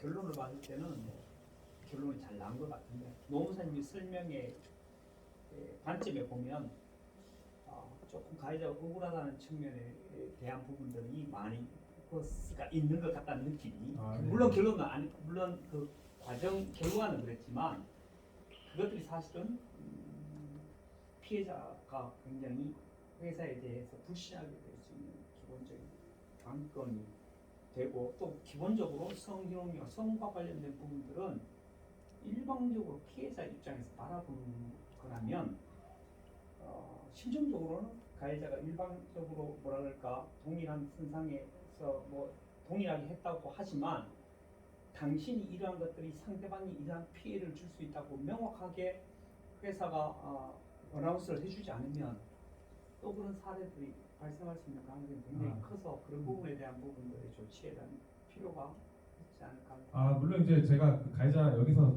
발표를 하면서 조금 억울한 부분이 있었다는 얘기를 하는 거는 상황 배경을 다시 좀 그때 상황을 좀 말씀드려 한 거고 그 얘기를 가해자한테 제가 봤을 때 좀 억울한 부분이 있는 거 이런 얘기는 하지 않았습니다. 저는 가해자한테 이제 들어보고 물론 좀 그러실 수도 있을지 모르겠습니다. 속으로 생각할 수도 있겠지만 법으로 이렇게 되어 있는 성희롱 부분이 있다. 그렇기 때문에 본인의 행동에 있어서 제가 그 사건을 너무 다 자세히 말씀드렸지만 본인의 행동에 이 부분은 확실히 성희롱에 미칠 수 있고 그거는 피해자가 의도에 있기 때문에 가해자의 의도는 중요하지 않다. 이런 식으로 좀 말씀을 드렸고 가해자한테는 절대 그런 뉘앙스를 보이면 안 되잖아요. 본인이 억울한데 좀 회사를 위해서 좀 참아달라 이런 마음은 없었고요. 다만 이제 여기서 얘기할 때는 제가 느꼈던 거는 저도 사람인지라 좀 당사자면 억울할 수 있겠다. 그리고 이게 남자 여자 바뀌었으면 이런 생각도 안 했을 거예요. 근데 본인이 동성이다 보니까 아무래도 조금 제가 성인지 감수성이 좀 떨어져 그런 생각을 했을 수도 있는데 어떤 제 나름대로는 이 사건을 해결을 하면서 어쨌든 가해자는 굉장히 억울해하고 있었고 그리고 피해자는 굉장히 분노하고 있었고 또 회사는 그 중간에 껴서 굉장히 난감한 상황이었고 그래서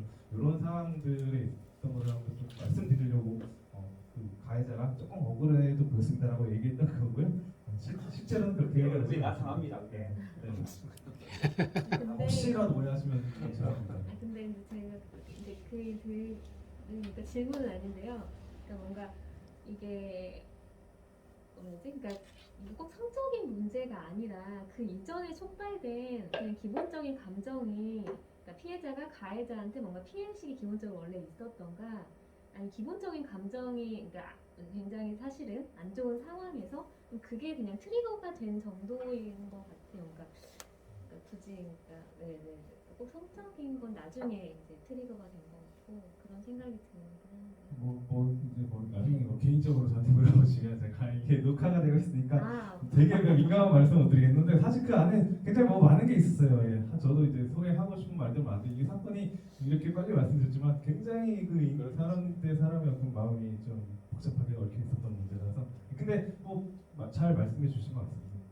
그런 부분 분명히 있었던 것 같습니다. 처리 프로세스하고 별개로 그 가해자와 피해자 간의 사과와 인정과 사과를 받는 것과 이런 거에 대한 목표도 두시나요? 아니면 그러면 일단 제 이때까지의 경험으로는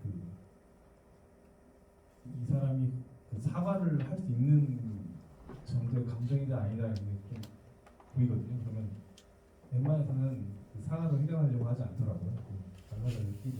그래서 그런 부분에 억지로 사과를 붙이려고 하지는 않습니다. 왜냐면 그게 또 하나의 어떤 고충이 될 수 있거든요. 피해자분들은. 그래서 그렇게 사과를 하는 그런 프로세스까지 생각하고 있지 않습니다. 물론 그런 단계는 상담할 때는 제가 혹시 좀 물어봅니다. 피해자들한테. 만약에 가해자 쪽에서 뭐 화해를 한다고 하면 이건 그냥 물어보는 건가 절차대로 뭐 어떻게 생각하시냐라고 그 의도를 충분히 알아보려고 먼저 물어는 봅니다. 그렇지만 그 중간에 이건 하진 않습니다. 제가 질문을 드린 이유가 그 사과라는 건 자기가 확신이 있고 잘못한 게 인정이 돼서 했을 때 이게 값비싼 화가 되고 그렇지 않은 경우는 공허한 사과가 될 가능성이 높은데 그런 부분도 궁금해가지고. 저 같은 경우에는 같이 근무를 하게 되면 명확하게 사과를 하게 만듭니다. 왜냐하면 그래서 회사는 확실하게 피해자 입장에서 써서 얘기를 하고 그래서 가해자가 네가 잘못했다는 걸 명확하게 인식을 해야 돼요. 또 아까처럼 분리를 완전히 시키겠다. 그런 사과에 대한 부분들은 좀 하지만 그럼에도 불구하고 뭐 어떠한 상황이라도 가해자의 편에서 쓰는 그런 행동은 회사는 굉장히 지향하는 게 맞다. 그게 파급 효과가 있는 거 있고. 왜냐면 똑같은 말을 해도 받아들이는 게 다르기 때문에.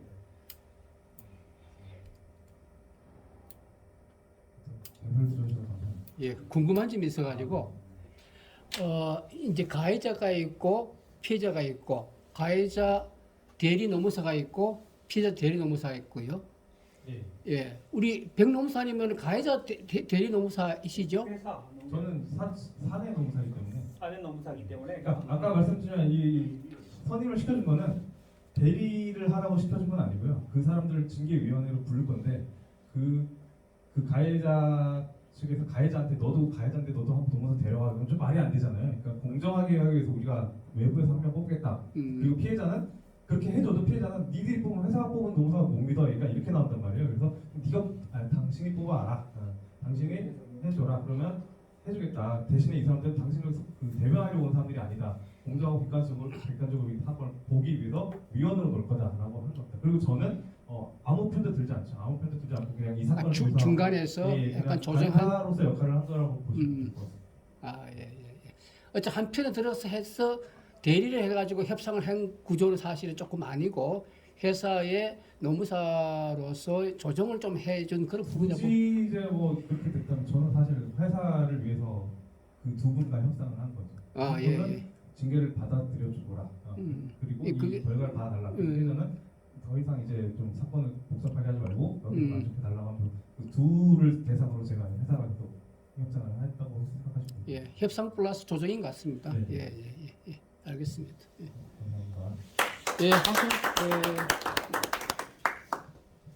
이제 마지막 발표인데요. 우리 박종국 전문위원님 양대 노총 건설로죠 노동 조직 SNS 법안에 대해서 발표해 주시겠습니다. 시간은 한 15분 정도 됩니다. 예.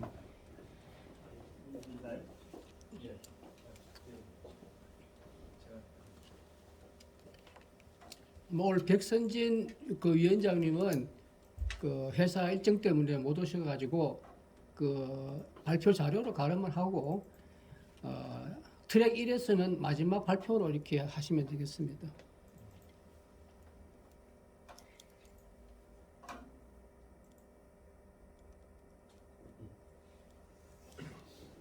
방금 소개받은 박정국입니다. 시간 안에 제가 도착할 수 있을까 하고 허겁지겁 고민을 많이 했는데 시간 안에 도착 발표하게 돼서 그런 영광이고요. 저는 이제 그 사회에 있을 때 이제 노동조합 생활을 오래 했습니다. 전국 건설노조에서 상근자 제가 창립 멤버였고요.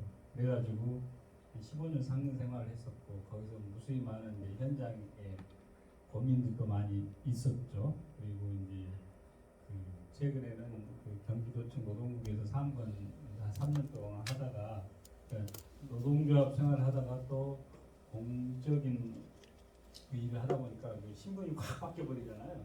그러다 보니까 제가 나름 느낀 게 많았습니다. 그래서 이 지금 건설 현장에 지금 뭐 정부에서도 굉장히 심각하게 생각하는 게 양대 노총 건설 노조가 공사 현장이 발생하기만 하면은 일단 집회 신고 내고 서로 몸싸움하고 뭐 그래가지고 굉장히 사회적으로 심각하고 이 조직 내 갈등뿐만 아니라 공사 현장을 주변을 둘러싸고 있는 뭐 학교가 있을 거기도 하고 아파트도 있을 거고 여러 가지 관공서가 있기도 하고 그럴 거 아닙니까?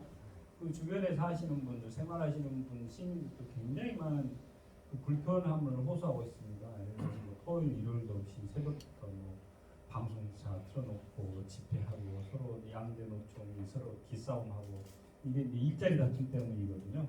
그래서 거기에서 공동체의 어떤 갈등 문제를 제가 한번 해결 방안이 없을까? 정부에서도 손 놓고 있고 아무도 나서지 않고 있는데 이걸 어떻게 하면 좀 해결할 방법이 없을까 해서 제 나름대로 이제 사회적 책임을 가지고 한번 좀 접근을 해봤습니다. 그래서 경쟁 서로 간에 이제 조직 대 조직으로 경쟁 싸움했는데 협력적으로 좀 할 수 있는 게 없을까 그런 쪽으로 한번 제가 지금 포커스를 맞췄고요. 외국 같은 경우는 아마 건설 현장 기능공들도 건설 회사들에서 직고용된다고 하고 있는데 우리나라 같은 경우는 그러니까 삼성건설, 현대건설처럼 거기서 공사 수주만 하고 실질적으로 시공은 거의 90%는 하청 업체들이 다 하게 됩니다. 거기에 또 재하청이 이루어지면서 그러다 보니까 하청 업체 소속되다 보니까 상시적으로 공사 현장이 생기고 끝날 때마다 고용 불안, 툭하면 체불, 그다음에 툭하면 산업재해, 여러 가지 비인간적인 대우 이런 게 이제 시달리게 되겠죠. 그래서 이제 급기야는 오래 전부터는 노동조합이 하나둘씩 생기기 시작했고 한국노총에서도 건설노조가 있고 민주노총 쪽에서도 건설노조가 있고 이런 여러 가지 노동조합들이 이제 분파를 이루면서 현장을 자리 잡기 시작을 했습니다. 현장의 공정은 이제 철근, 형틀, 전기, 인테리어 여러 가지 한 140개 공정이 있는데 각 공정별로 노동조합들이 많이 생기다 보니까 이제 이 경찰들도 이제 조율도 못하고 이런 부분들도 많이 있습니다. 그래서 건설 현장에 이제 노동 갈등을 둘러싼 배경이 다른 일반 사기업이나 이런 데는 뭐 어떤 채용 공고 같은 걸 내지 않습니까? 뭐 어디다 뭐 소위 말해서 예를 들어 교육신문에다도 뭐 채용 공고를 내는데 건설 현장은 이상하게 이제 인맥 위주로 채용을 하게 됩니다. 뭐 몇천억짜리 공사를 하더라도 다 아름아름 팀반장으로 이렇게 아름아름 이런 식으로 간접 형태로 이렇게 채용하다 보니까 항시적인 여러 가지 이제 일자리나 이런 어떤 인력 채용에 따른 비리도 많고 그랬던 고용 불안 이런 음성적인 채용이 이런 것들이 이제 비리의 원상이고 노조로부터 이제 빌미의 대상이 되고 있죠. 그래서 이제 민주노총 건설산업연맹이나 이런 초창기 때는 단일 노조였지만은 시간이 지나면서 노노 갈등이 생기면서 거기에 이제 한국노총에서도 노조가 생기고 해서 복잡한 형태로 이제 전개가 됩니다. 그래서 이런 것들이 이제 현장에서는 노조를 채용하지 않고 비노조원을 채용하는 걸 선호하면서 역차별받는 노조원들이 이제 집단적으로 막 물리력을 행사하면서 아마 9시 뉴스나 이런 데서 여러분 많이 보셨을 것입니다. 현장에 이제 이러다 보니까 불법 체류자들도 많고 불법 하도급 이런 것들도 이제 노조에 이제 빌미를 제공하고 있죠. 그 다음에 또 이제 중대재해법이 시행된 후로는 노조에 이제 그런 것들이 노조가 이제 사업주를 압박수단으로 활용하고 있는 부분도 사실상 뭐 공공연한 비밀로 되어 있죠. 그래서 한층 더 이제 커진 노동조합은 이런 건설사들의 약점을 이용해서 과도한 요구들을 행행하고 있다. 아마 언론에서 이런 식으로 얘기도 많이 하고 있고, 그래서 이제 사업주 단체들은 이런 불법적인 요소를 제거할 수 있는 노력과 건설 현장의 여러 가지 상생 방안이나 이런 것들을 보다는 엄격한 법 집행을 해달라. 그러니까 정부만 바라보고 있는 그런 상황이죠. 그래서 이제 사업주 단체는 또 건설 현장에 이제 숙련 인력이 많이 부족하다. 그래서 외국 인력들 채용을 규제를 또 더 완화시켜달라 이렇게 계속 정부에 얘기를 하고 있고요. 이런 것들을 하게 되면은 실질적으로 이제 인력이 채용하면 채용 광고를 내야 되지 않습니까? 건설회사들이 우리 이제 내일 모레 현장에 채용하는데 뭐 목수 몇 명, 철근 몇 명이 필요합니다. 근데 그런 채용 광고를 전혀 내지 않고 있습니다. 그러면서 인력 채용, 외국 인력이 부족하니까 외국 인력을 써달라, 뭐 이런 이중적인 모순이 하고 있는 게 이제 건설 현장에 이런 노노 갈등을 일으키는 이런 배경이 깔려 있고요. 건설 현장 고용이 이제 프로젝트 계약이 주를 이루고 있습니다. 현장 시작할 때부터 끝까지. 이제 고용이 이 현장이 이제 일이 아파트가 다 완성이 되면은 이제 고용 기간이 끝나는 거죠. 그래서 운이 좋고 이제 노조원이 아닌 사람들은 이제 신규 현장으로 또 배치해주기도 하고, 안 그러면 본인 스스로가 인맥을 통해서 새로운 현장을 알아봐야 되는 거죠. 이런 것들이 이제 고용 불안을 하고 요인으로 작용하고 있고요. 현장에서는 이제 노조원이 투입되는 것을 상당히 거부감을 일으키고 있겠죠. 그래서 양대노총은 신규 현장이 생길 때마다 극심한 일감 다툼을 사활을 건 승부를 하게 됩니다. 요즘처럼 건설 경기가 이제 갈수록 이제 불황기에 접어들었습니다. 그렇기 때문에 이제 더 갈등이 이제 심해지겠죠. 이런 것들이 최근에는 조직 내부적으로는 세력 싸움으로까지 이제 비화되고 있고요. 이제 공사장 주변 시민들이나 이것을 이제 조율해야 되는 경찰이나 행정 공무원들까지 동원되고 있지만은 이런 갈등의 문제들이 속 시원하게 해결이 안 되고 있는 부분이 있습니다.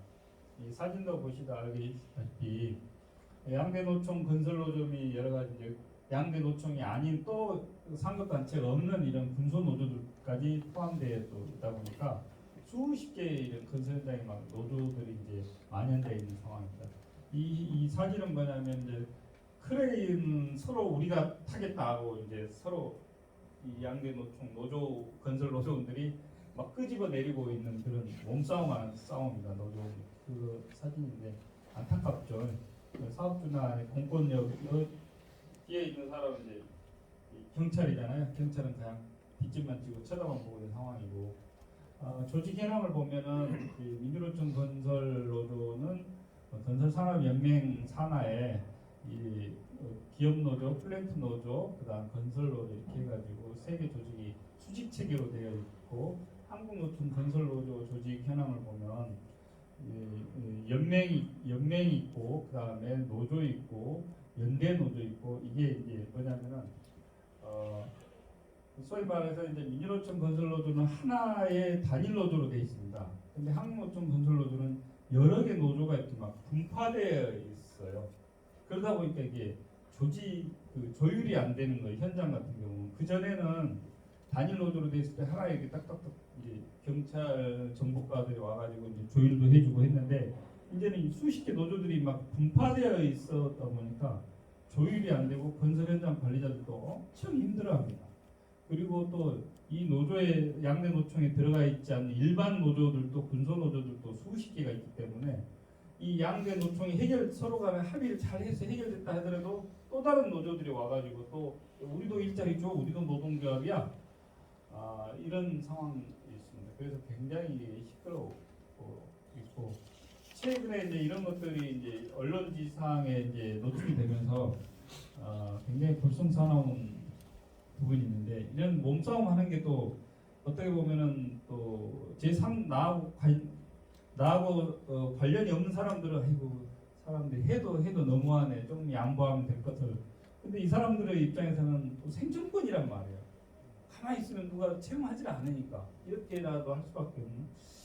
그래서 이제 참 근데 보면은 이 신문에도 보면 복구 일자리 놓고 싸우고 있고, 뭐 불법행위 정부가 뭐 엄단한다고 하지만은 뭐 일부 집행부 감옥에 갔다 오면 그걸로 끝이고 또 하고 있고, 우리 노조원 채용해라, 뭐 이런 것들, 정부 또한 건설 현장에 불법 행위에 나서겠다, 뭐 채용을 강요한다거나 그 불법 행위를 근절하기 위해서 점검도 하고, 뭐 피해자 구제센터를 만들고 뭐 여러 가지 한다고 하지만은 그래도 건설 현장은 여전히 오늘 이 시간에도 싸움이 계속되고 있고, 여기 언론에서도 나와서 불법 악화 노노 채용 갈등이 심화되고, 조선일보에서도 세계 건설노조 행패에 대해서 공사도 못하고 과태료만 물고 있다, 뭐 이런 얘기들도 심시찮게 나오고 있습니다. 이것도 보면은 급기야는 이제 건설협회들이 노조의 불법 행위로 해서 현장 방해 단속해 달라고 타면서 각 회원사들 75%에 달하는 8,672개사의 서명을 받아서 정부에다가 단속해 달라고 최근에 이제 지난 6월 달인가요? 이 정부에다가 이게 탄원을 올린 이런 사진을 제가 찍어서 이 검색에 올라와 있습니다. 이런 뉴스들이 쭉 보고 똑같은 내용들입니다. 채용이나 일자리 관련돼서. 그래서 이제 고공농성까지 올라가서 양대노총 타워 크레인을 서로 점거하고 우리가 먼저 타겠다 뭐 이런 것들, 양대노총 싸우는 것들. 그다음에 이제 이렇게 왜 이렇게 극단적으로 이제 치닫을 수밖에 없는 건지를 보면은 이게 이제 건설근로자 공제라는 공공기관에서 지난 2020년에 매년 이제 건설근로자 종합 실태조사를 하게 됩니다. 거기에 보면 여기에 보면 이런 것도 있어요. 평균 진입 연령, 경력, 그 다음에 구직 경로는 인맥을 통해서, 그 다음에 유료 직업 소개소를 통해서는 6.8%밖에 안 됩니다. 그리고 일한 횟수가 공절기 때는 16일, 춘추절에는 20일밖에 안 되죠. 그러니까 평균 일당이 16만 7천 원, 평균 임금 소득이 347만 8천 원 이런 식으로 돼 있는데 만족도가 이제 31.6%. 그러니까 이제 이렇게 이제 일자리 다툼을 할 수밖에 없는 그런 객관적인 지표다는 거죠. 그럼 이런 것들을 앞으로 이제 어떻게 할 것인지 건설회사들에서 이제 자발적으로 공개 채용은 하지는 않고 있다는 거죠. 여기에 보면 양대노총 주장하는 게 있습니다. 한국노총 건설노조는 조직 대 조직으로 1대1로 해서 우리 현장 투입하자. 민주노총 건설노조에서는 우리가 인원수가 많으니까 우리가 더 들어가야 된다. 이런 주장도 많이 하고 있고요. 그다음에 건설 업체들 주장은 인사권은 회사 고유인데 내가 홍길동을 쓰든 박종국을 쓰든 당신들이 왜 우리 사람 써라 마라 그러냐. 기술력만 있으면 우리가 쓰는 거지. 뭐 이렇게 얘기하고 있고. 그 다음에 일에 대한 숙련도 등 능력에 따라 채용토록 건설회사 자유를 맡겨야 된다.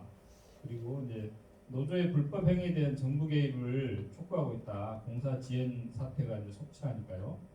그 다음에 노조가 이제 난립돼서 합리적인 중재가 어렵다. 이거 못합니다. 중재가 어려움을 호소하고 있다. 그 다음에 노조 고용 시에 2차적인 문제가 발생된다.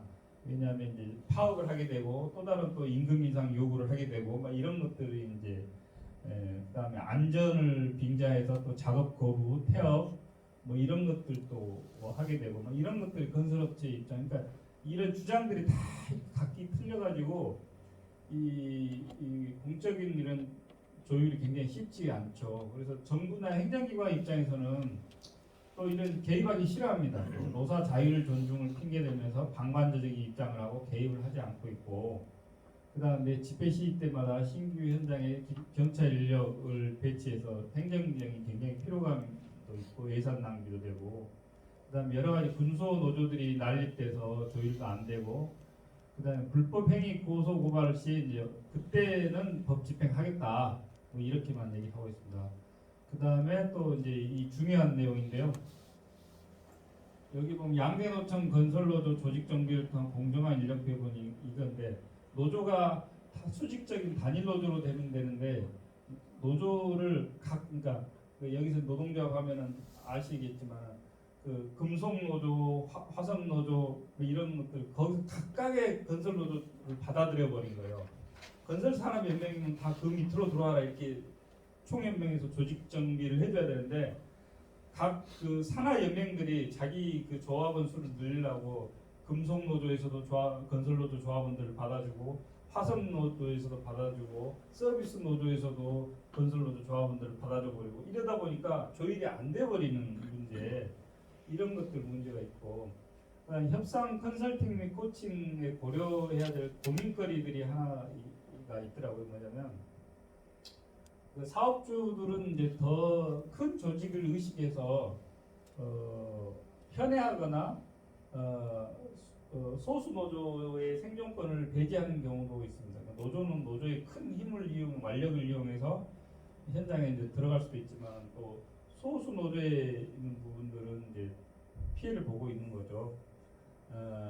그리고 그 불법 집회를 의식하지 않는 양측의 물리력 같은 것들도 하나의 고민거리고, 노조가 아까 말씀드렸다시피 난립되어 있는 부분들, 그 다음에 급진 좌파 지역 정치인 결합에 따른 정치화, 그러니까 지역에 있는 급진 좌파 정치인들 끌어들여 가지고 하나의 이것을 노동조합의 일자리를 하나의 정치화 수쟁으로 만들어 버린다거나 그런 것들, 그 다음에 협상을 지원하기 위해서 공무원들이 임의로 이제 관여를 하면은 또 직권남용으로 또 공무원을 고발해 버립니다. 왜 노사 관계에 공무원이 나서 가지고 이래라 저래라 하냐, 이런 것들도 문제가 있어가지고, 그래서 공무원들은 그냥 이렇게 막 싸우고 있는데도 뒷짐만 지고 있는 경우도, 경찰도 그렇고 시구청도 그렇고 많이 보게 됩니다. 이런 것들이 굉장히 고민거리들이 많이 생기는 거죠.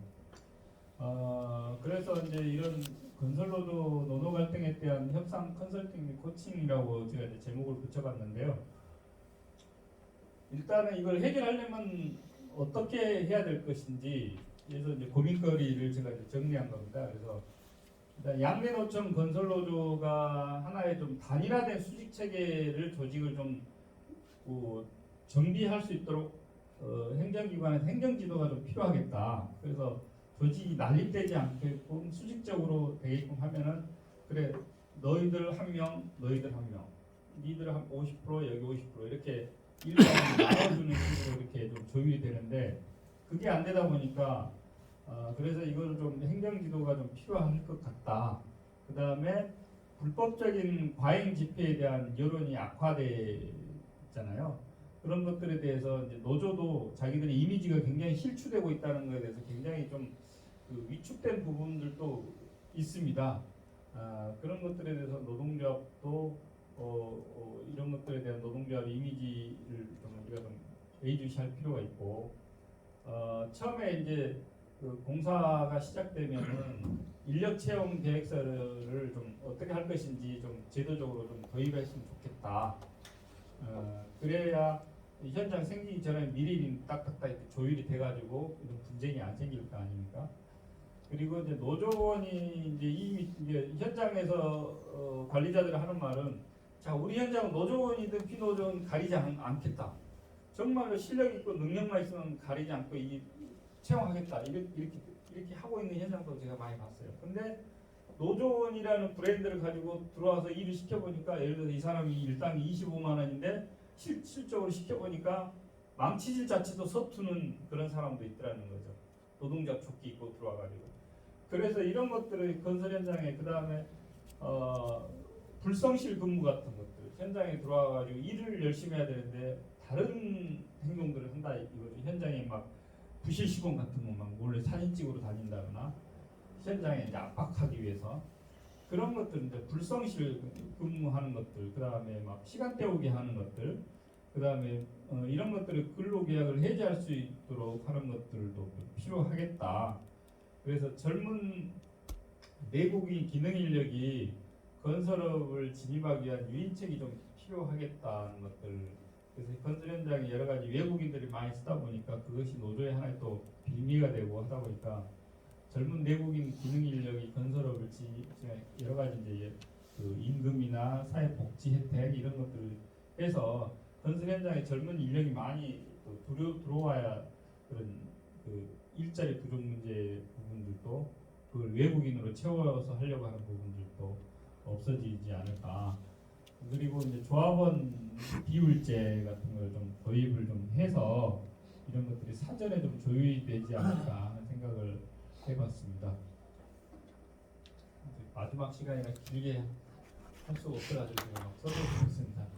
그래서 이제 경쟁 전략에서 이제 협력 전략으로 하라고 했는데요. 이것은 이제 그 교수님 수업 시간에 한 내용들을 그대로 제가 얘기했습니다. 그래서 경쟁 전략의 목표가 배타적이고 한쪽이 이기지만 협력 전략에서는 양쪽 모두가 이득을 얻을 수 있도록 목표를 추구하는 방법을 찾게 된다. 그다음에 협력 전략에 여러 가지 장애 요소들이 있죠. 이런 것들은 이제 수업 시간에서 보셨기 때문에 다 할 수 있을 것 같더라고요. 그 밑에 보시면 이제 노노 갈등 격화 시의 상호 원인이 아닌 필패가 된다는 것들에 주의할 필요가 있습니다. 서로 싸우면은 이게 여론도 안 좋아지고 서로 간에 이제 노동조합에 대한 불신이 사회적으로 팽배해지죠. 역시 저 노가다 하는 사람들은 저래 이런 사회적인 그 맹소주의 같은 그런 굉장히 자존심 상하잖아요. 당당한 건설 기능인들이. 그래서 이제 이런 얘기를 했고요. 이런 것들이 이제 불법 행위에 대해서 엄단하겠다고 하는 정부 의지들도 있고 여론이 악화된다는 부분도 있습니다. 그래서 이런 일감 부족 때문에 생기는 문제는 여러 가지 공급을 확대하고 정책적인 공동 투쟁을 통해서 충분히 회복될 수가 있다는 거. 그다음에 양대 노총이 공동 사업을 통해서 동질감을 회복할 수 있습니다. 글쎄요, 다른 지금 뭐 공공 노조 같은 경우는 공공 노조하고 지금 얼마 전에 이제 그 금융 노조 같은 경우는 양대 노총이 공동으로 파업도 하고 같이 공동 정부를 상대로 하고 투쟁도 하고 그러거든요. 근데 이제 건설 노조는 이게 거의 뭐 서로 간에 이제 죽기 살기로 이렇게 싫어합니다. 일감 때문에. 그래서 좀 더 양대 노총이 좀 그 제도적인 것들이나 이런 것들을 동질감을 회복하기 위한 어떤 공동 사업 같은 걸 좀 전개할 필요가 있겠다. 우리가 언제까지 이렇게 싸워가지고 사회의 비난을 받겠냐 이런 것들에 대해서 같이 이제 이런 중재 역할을 그래서 우리 같이 이런 협상을 공부한 사람들의 역할이 중요할 것 같아요. 그래서 이 사람들 서로 얼굴도 안 보려고 그러거든요. 그래서 이런 어떤 협상을 서로 이제 지원해줄, 서포트해줄 수 있는 그런 제3의 조력자들이 좀 필요하겠다는 것들을 생각을 해봤습니다. 그 다음에 아까 말씀드린 노동조합 조직 체계를 좀 정비를 해서 하는 것들, 상급단체가 이걸 좀 의지가 중요한데요. 그런 것들 좀 조직 정비를 좀 이번 기회에 좀 했으면 하는 생각이 들고요. 그 다음에 노동조합 내에 어떤 상생위원회 같은 걸 좀 발족을 해서 제3자를 여기에 좀 끼워서 자문위원들도 끼워서 좀 상생위원회를 좀 발족을 좀 시켜서 이렇게 언제까지 이렇게 싸워서 이렇게 반목을 거듭할 것인지 해야 되지 않겠냐 하는 생각을 이렇게 협력 전략으로 좀 아이디어 차원에서 지금 제시를 해봤고요. 그 다음에 베트나에 관련돼서 이런 협상을 했을 경우에 어떤 것들이 있겠냐 하는 것들 좀 아이디어 차원에서 해봤는데요. 구인구직 체계를 좀 투명하게 할 필요가 있겠다. 음성적으로 하지 말고 그다음 특히 이제 공공공사 현장에 내국인 우선 고용하게끔 한다고 하는 조항을 넣어서 일자리를 좀 많이 만든다거나 그다음에 불법적인 요소 적발 시에 강력한 법 집행 움직임도 있어줘야 되겠죠. 그래서 노노 갈등이 장기화 시에 공멸된다는 것들도 위기 의식을 심어주면 좋겠죠. 그다음에 이제 아까 말씀드린 이제 내수 경기 활성화를 위해서 최소한 우리의 세금이 들어가는 공공공사만이라도 우리 내국인들이 좀 우선으로 들어가게끔 해서 일자리의 어떤 양을 파일을 좀 키울 필요가 있겠다. 그다음에 각종 건설 관련된 정책 사업에 대해서 이 서로 간에 이제 동질감 회복을 좀 제한할 필요가 있겠다. 그다음에 모범적인 근태 관리를 좀 해서 노동조합 조합원이 현장에 들어오면 일만큼 확실하게 할 수 있다 이런 것들을 좀 모범적으로 보여줄 필요가 있겠다는 것들을 좀 제안을 드리고요. 신규 현장 개설 시에 제3자의 중재 시스템을 좀 도입했으면 좋겠다. 아까 이제 서두에 말씀드린 젊은 내국 기능 인력들이 건설업에 진입할 수 있는 다양한 유인책이 좀 필요하겠다. 그 다음에 이렇게 이제 노노 싸움이 극도로 극한 상황까지 치달게 되면은 만약에 내가 건설회사 관리자라고 하면은 아예 그냥 이제 인력을 직접 직고용해버린 게 편하죠. 아예 정규직처럼. 그게 오히려 더 편할 수 있습니다. 이렇게 이제 노노 싸움이 피로감에 이제 건설회사들이 이제 직고용 움직임이 있는 거죠. 그래서 자기 팀들은 항상 신규 현장이 개설될 때마다 자기 팀 데리고 다니게끔 그럴 수도 그렇게 되면은 양대도청도 박줬던 게 하늘 쳐다보는 꼴이 되잖아요. 그래서 이런 것들이 있기 때문에 이제 서로 간에 어떤 그 상생을 위한 협력 체계가 중요할 것이다 하는 것들을 좀 우리 같이 일하는 이런 전문가들이 좀 제안하면 좋지 않을까 생각이 듭니다. 이 최근에 이 사진 보면 이런 사진이 제가 딱 얘기하고 싶은 사진들이 올라가 있어서 그렇습니다. 결론적으로는 이제 수주 산업입니다. 건설업은 그 수주 산업이기 때문에 비정규직 고용계약이 난무하고 있습니다. 조선업도 마찬가지죠. 그래서 상시적인 이제 실업에 시달리게 되는데요. 건설사들은 이제 직고용이 아닌 다단계 하청에 의한 고용관계가 고용 관행에 대한 개선이 좀 필요하고요. 지금 이 시간에도 이제 이 건설 현장에서 이제 일감 다툼이 심하는데 이런 것들에 대해서 이제 군소정당들에 대한 어떤 교통정리, 그다음에 공무원들이나 공사장 지역 주민들에 대한 피로감 같은 것들도 악화시키고 있습니다. 이렇게 이제 정부가 이런 것은 이제 보다 못해 강력한 법 집행 시에 공멸하게 되잖아요. 그런 것들에 대한 위기 의식을 좀 심어줄 필요가 있겠다. 그다음에 노동조합들도 이런 잦은 집회로 인해서 피로가 상당히 증폭되어 있고 돈도 많이 들어가고 이런 강대강 협상이 뿌리내린 건설 현장 노동조합의 전통적인 노사관계에 대한 수정이 좀 불가피할 상황에 직면하고 있습니다. 그래서 우리가 이제 각종 여러 가지 이제 제도 개선이나 이런 정책 연대를 통해서 건설 기능인이라는 동질감을 좀 회복시키도록 하고 교류도 하고 안정적인 일감을 위해서 이제 노노 갈등을 줄여나가는 것이 필요하겠다. 그래서 우선 이제 제3자 중재기구 신설 같은 것도 제안을 한 걸로 제가 이제 결론을 냈습니다. 예, 이상 발표를 마치겠습니다. 예, 질문 있습니다. 제가 질문 좀 해도 돼요? 예. 정말 할 말이 많은데요. 책에서 제가 봤습니다. 정말 할 말이 많은데 사실은 우리가 어떠한 것들의 정책 지금 뭐 이렇게 한 것도 굉장히 또 진일보적이고 좋네. 본질이 우리 협상을 할 때 본질을 외면하면 안 될 것 같아요. 지금 이 노노 갈등에 대해서 이렇게 협상을 한다는 것은 서로 상반된 노조를 하나를 묶는 이런 부분밖에 안 된다. 그러면 노노 갈등의 근본적인 것은 민주노총과 한국노총의 갈등도 있지만 또 다른 갈등도 있는 부분들인데 기득권 세력에 대한 갈등만을 해결하겠다는 의미로만 저는 비춰지고 지금 우리나라가 처해진 현실에 행정 지도가 가능한가 저는 그것부터 큰 의문이고 기본적으로 불가능하다. 그다음 우리나라의 기본적으로 노조법이 있고 하는 것들은 기본적으로 생존권에 대한 부분들. 근데 이것들이 메슬로의 욕구 5단계들이 자아 실현을 이루는 그 욕구까지 가버린 거예요. 그러니까 각자가 이걸로 성공을 하겠다 하는 그러니까 우리 회사도 뭐 이렇게 보면 노조들이 있는데 사실은 노조위원장들이 잘하는 노조원들을 밟아버리거든.